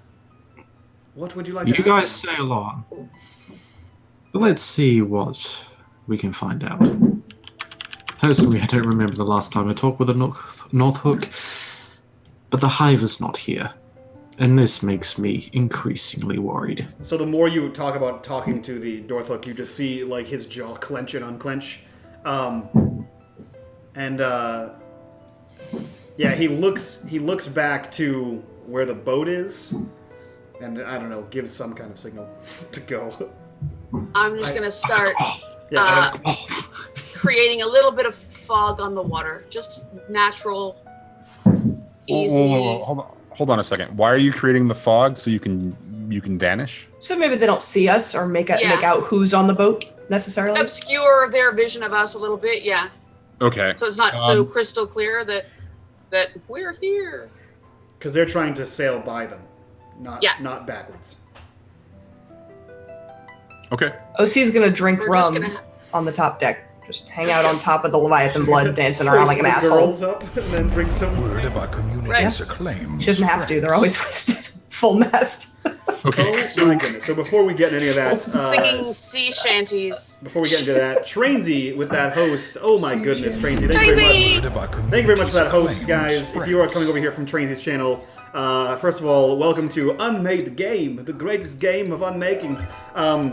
Yeah, so that's a solid joke for Trainsy, 10 out of 10. But yeah, guys, thank you for coming over here from Trainsy's stream. I assume you guys are playing some great games, the best games, the most unmade games. But here at unMadeGaming, we play a lot of D&D, we do some variety stuff, we play some video games, we do mostly tabletop, and this is Blades in the Dark 6 and 20. This is a very unique stream we do because it is hosted here and on Not So Speedruns, run by another streamer, VideoStoreCowboy, soon to be run on his channel as well, soon to be involved in some kind of charity cool stuff with merchandise, all kinds of fun stuff. This is a massive collaborative thing going on here on the screen, so that's very cool of you. And guys, if you like tabletop games, if you like hearing whatever funny voice I make, and if you like to have fun Trainsy jokes or hot Trainsy nudes, follow unMadeGaming. How do I get on those hot Trainsy news? Just send me a DM. Slide in my DMs. You know. Got it. Choo choo. Toot toot. My horns around. My train whistle's around here somewhere. My horny train whistle. What? I don't even know how to respond to that. All right. Okay. So missed. So you guys are, but you're gonna use your Tempest ability and create a mist and just slide on by them in front of them. Is that what I'm hearing? Just keep on going. Mm-hmm. Yep. Okay. All right. Super casual. Super casual. Super casual. And what? So if the two of you are doing that, how do the two of you know to do that? They just signaled to us. They're gonna signal. You're, The single. The power. but you're bomb not going to signal. go back. The power bomb signal. We're The two- separating. Okay. All right. So you're. All right. For lack of a better word, you're splitting the party. I just wanted to clarify that. Boat ramrod. I don't even. You don't get that reference? I know exactly what that reference is. I don't even want to know at this point. Okay, so so that means you're pushing yourself, Violet. Go ahead and take. This isn't a life or death situation, but I guess 2 stress. Okay. Okay. And then you're essentially just creating a light fog, or are you creating a heavy fog? A light fog, like a light to medium fog. Okay. I don't think we don't need a heavy fog because that would be. I think that would if it hasn't been a foggy night, I think that would be weird, and it's not. We're not in a desperate situation, so I think I just want to get us a little cover. That's all. Okay, fair enough. It looks like it's on fire. If it's a heavy fog. No. No. My head That's fog would be heavy fog would be from down the river. It's like, the fuck is that? okay. All right. So that the light fog the fog begins to kind of crawl in from various the various sides of the river, and just kind of begins to blanket all over everything, and just encompasses the docks.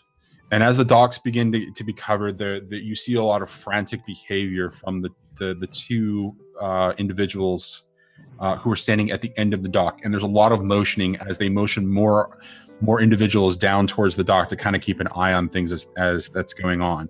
But for the most part, all of the movement is partially obscured, and so only shapes can really be kind of seen after a certain point, and so you don't. The end of the dock kind of disappears for you. Yeah.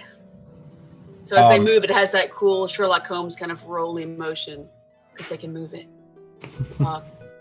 Okay. Okay. I just picture you dancing like a crazy woman, like rolling in this weird fog. Oh no, I'm just sitting on the deck with you, just moving my hands and just kind of like. All right. So with all that obscured, cuddle. And you direct your smuggler friend to basically kind of move you along towards past them, essentially, and I'm gonna click it on the map. I'm gonna kind of clue him into what's going on without mentioning names. Just say. Okay, so you're right here, and basically you're gonna have him just continue on past this way, and with what destination in mind? I'm gonna tell him to head, I guess, back towards the warehouse. Okay. Guys? Back towards the warehouse. Mm-hmm. You're muted. There's no other way to go. We can't hang around here. You're turning around?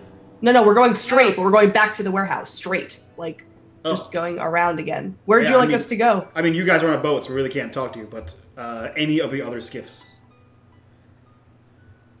And the other skiffs what? Can I... So the dock any that of we the are other supposed docks. to go to is where the guys are. There's several more docks past that are all free use. Kind of. You have to have... It's on a schedule, right? So you'd have to have... Not a schedule, but there would be... You'd have to check in with a dock master, I would assume. Which I don't think or not, unless gondoliers are going to be like, cool, we just want to stop here, tie my shoelace, just, hold on a minute. I don't know. I don't know the etiquette on that. Can we stop past the fog? Can we get past those docks and just moor for a minute, like throw the anchor for a minute, just, a football field away towards Night Market in that little alcove there? I guess under the next bridge. Okay. So there isn't a next bridge. Oh, you mean all the way towards Night Market and that bridge there?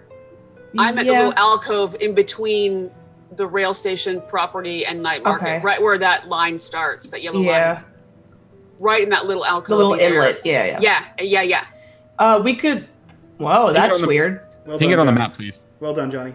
Slide that map What did back. I do? You moved the GM layer, or the map layer. I thought I had a stroke. 10 out of 10. Nope, it's back. Other way. Slide to the left. World's best GM. Yes, okay, I fixed it. No, you didn't. No, you sure? No. All right. Apparently my course is taken for the worst. We're almost... Yeah. There you go. Hey! Better faith, though. Relax. I'm still not sure where you guys are taking it. Can you? We're discussing. Let's just go in the alcove, and we'll right after the fog, just so that they can't see that we stopped, and just kind of sit there and. Yes. I mean, yeah, we can do that for now, and if we run into trouble, we'll figure something out. So, given everything, you have the barge kind of move out into the water, and it slowly floats by. You slowly float by the various docks, and you can see just in the distance shapes kind of moving about the area where the dock you were expecting to. They're kind of looking in your general direction, but for the most part, there's no additional activity. You hear some calls out into the fog, but they're calls for, is that something over there? You hear various little bits, but the spotting does not work. Your fog that you've laid down, for the most part, just kind of gently covers and blankets everything enough for nothing to be, no detail is picked out of the fog about you specifically, at least as far as you can tell. So you successfully just kind of float on by and find yourself now positioned right here on the on the map where you had suggested that you were going to go to before. So while that's going on, and OC and Violet are just kind of keeping a lookout along with the deckhands that are helping your smuggler asset. Nix, Bowerstone, what are you guys doing? Reymond? Essentially waiting, because there's got to be someone in charge here. Well, they've got to leave at some point. So I'm waiting for either a hive person to turn up that we can see, one of the North Hook people decide, okay, let's leave. They're not coming here, so we can follow. They are not waiting for the. Yep. They're not moving. They're sticking around. They're kind of just keeping an eye. They got frantic when the fog came up, and it caught them off guard, and they got a little bit more frantic. They sent more people onto the actual dock itself, scanning, kind of looking at. And, there was a lot of shouting and activity around that, but the Skovlanders are still, the mercs are still there, just for the most part. Loitering about. There are fewer up by the carriages that brought them there, but the few North Hook individuals that are still by those carriages, and they're just kind of relaying information back and forth. And there's obviously one of them is in charge, but they are surrounded by mercs.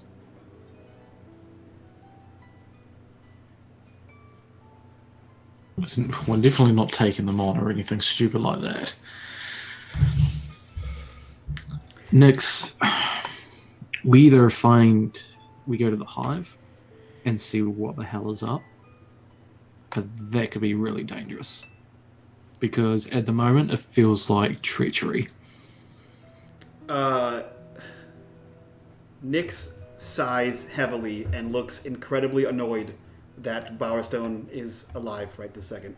And he takes off the Bowerstone jacket, hands it to him, and he takes off all of his rings, hands it to him.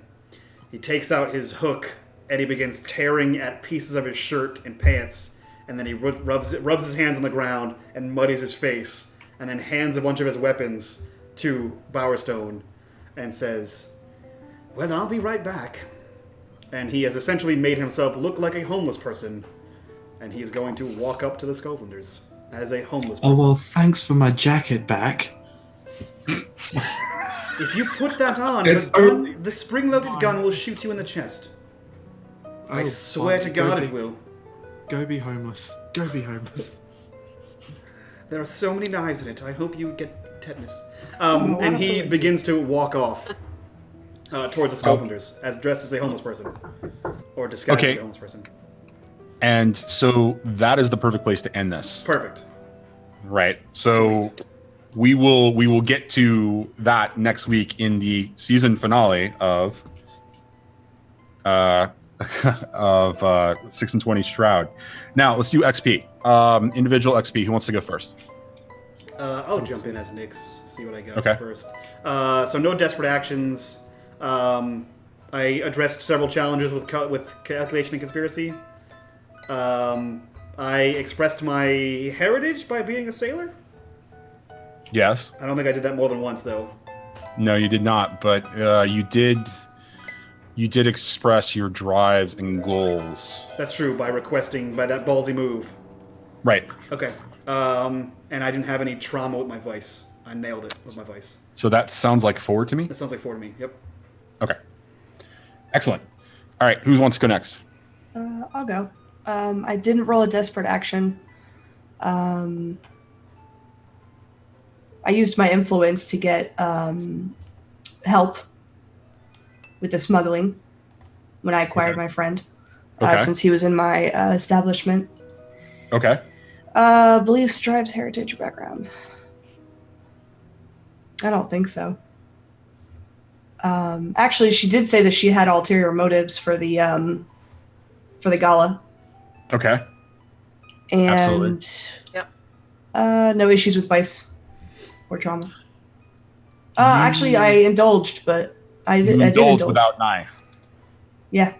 So that is struggling with your vice, because you have talked about in the past how when you indulge your vice, it's specifically with Nye. So I think that is struggling with your vice. Okay. So that sounds to me like 4? 3. 3. So I thought you did multiple things that were... Sorry, let me pull up your character sheet real quick. Challenge with deception or influence. I only did that once, I believe. Okay. One of each of the 3 bottom ones, yeah. All right, so 3. Okay. Violet, let's go next. I addressed a challenge with knowledge and arcane power, once with the medium and once with the docs. Yes. And then I expressed my beliefs or heritage about the party. Okay. and I You indulged your vice, but you didn't experience any trauma related to it. right. Okay. All right. So that sounds like 3 to me. Yeah. Mr. Bowerstone. Okay, so no desperate actions were rolled this time, but the heritage backgrounds, drafts and goals. He finally came out and was not too happy with the whole Donovan situation going down. So he was expressing his goals as far as wanting to set everything up. Okay. His drives to get his plans in action with these negotiations, peace, and the gala that's happening. Okay, so wait a minute. Let me see if I understand this. You're skipping deception and influence and going directly to your beliefs, drives, heritages, and background. Because to me, it sounds like the negotiation process or the long-term project that you went after. Sorry, someone's building in the background.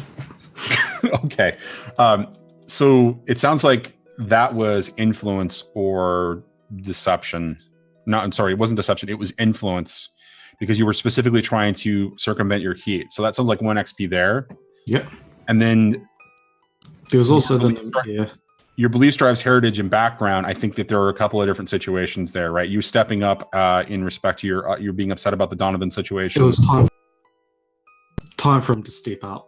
Right. Because he's been way too silent for too long, and then just when this final point where this irritation.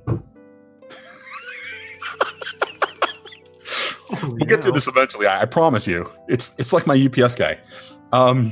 So there was one directly related to that. Wasn't there something also brought up in the conversation between everybody talking about the information that you got about the ball or the gala, specifically about your family background as well? Wasn't there something there? Yeah. So the gala is going to be sponsored, and the Bowerstones are making a return. Okay, so you're right. So that's another one there. So that's 2 for beliefs, drives, heritage, and background. And I don't think you indulged or had dealt with any issues related to your trauma or vice. Okay, so that sounds like 3. All right, Slade, Nix, you're up. So crew stuff. Right. We did not successfully execute an operation this time. Well, wait a minute. You didn't do individual. Yes, I did mine first. Then who did I miss? I got 4. Did I miss somebody? I'm sorry. Did Lisa go? Lisa went. Did you go? Yeah. Okay, everybody. I'm sorry. Are we all having a stroke at the same time? I am totally. Just the 2 of you. We're all good. Okay. We're on to crew now. All right. So we did not successfully operate a mission. Okay. We arguably did contend with challenges above our station in the 2 long-term projects. Both of those people are above us. Yes, you absolutely did. Okay, so there's 2 there. And I would almost say we bolster our rep with those 2 because we did close out the friendship bracket. Yes, you did shift into the positive with both of those factions. And as far as expressed goals, drives, inner conflict, I would say goals. We express our goal to fucking be the most badass crew on Twitch.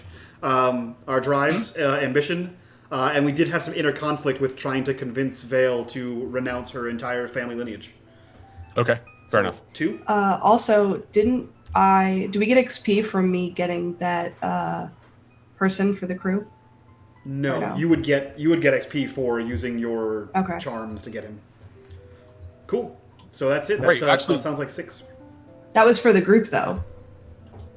But you took the action individually, so that that would actually give you.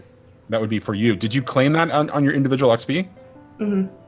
Okay. All right. Just making sure. All right. Because I'm definitely having issues here. And with that, we're gonna go back to Mike. Lisa? No, it's alright. Never mind. Okay. So yeah, guys, this was the penultimate, again, there's that word, episode of 6 and 20, The Shroud. Arguably the best crew on Twitch here. Fuck you, Bloodletters. Fuck you, whatever that other crew is called. Especially the Phantoms. So yeah, 10 out of 10 would be The Shroud again. So guys, as I said before, this is an elaborate collaboration. The elaborate collaborus.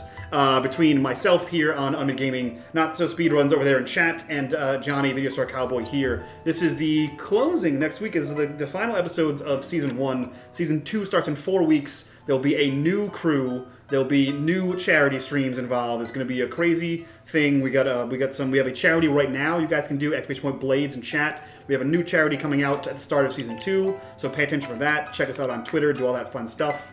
And yeah, as I said before, when you guys all jumped in here for that raid, this is unMadeGaming. We do streams here every Tuesday, Wednesday, and Thursday. Tuesday and Thursday is from 7 to 10 p.m. Eastern Time. Wednesday is from 8 to 11 p.m. Eastern Time. And before I forget, Stims and Morphine, XM202 Afro, and Setsical. Thank you for hitting that follow button. And arise, minions, and welcome to the graveyard. We'll do a quick bit of outros here to re-introduce our cast, and then we'll go do a raid if we can. So we'll go over to our lovely Dungeon Master, our Game Master here, our Master of Ceremonies. Johnny, VideoStoreCowboy, who are you, what are you doing here, and what did you think of tonight's session? What did I think of tonight's session? A little bit surprised about the circumstances. I expected it to go a little bit differently. Really enjoyed it. However, for the Northhook little issue at the end, you can blame Fly Bandito in chat. He did recommend to me privately that something should go a little awry, and I kind of agreed with him on this one. So, I am Johnny. I run the VideoStoreCowboy channel. I'm also the GM for 6 and 20. This is a collaboration, as Mike has said. Yes, we'll be doing a third crew on my channel in 4 weeks. Yes, we've got the giveaway going on. We will be doing the announcing of the giveaway, and we'll be talking about when we're going to actually do that announcement. Probably in the next couple of days, we'll announce that on Twitter and probably on streams as well. And yeah, all the information's in chat. So thanks, guys. It was a great time tonight. Again, kind of threw me for a loop a little bit. So if it seemed like I was thrown, I was. Thanks, guys. Really appreciate it. Sweet. I'm glad I could help. We'll jump right over to the wonderful Lisa Lee. Lisa, who are you? What are you doing here? And what did you think of tonight's session?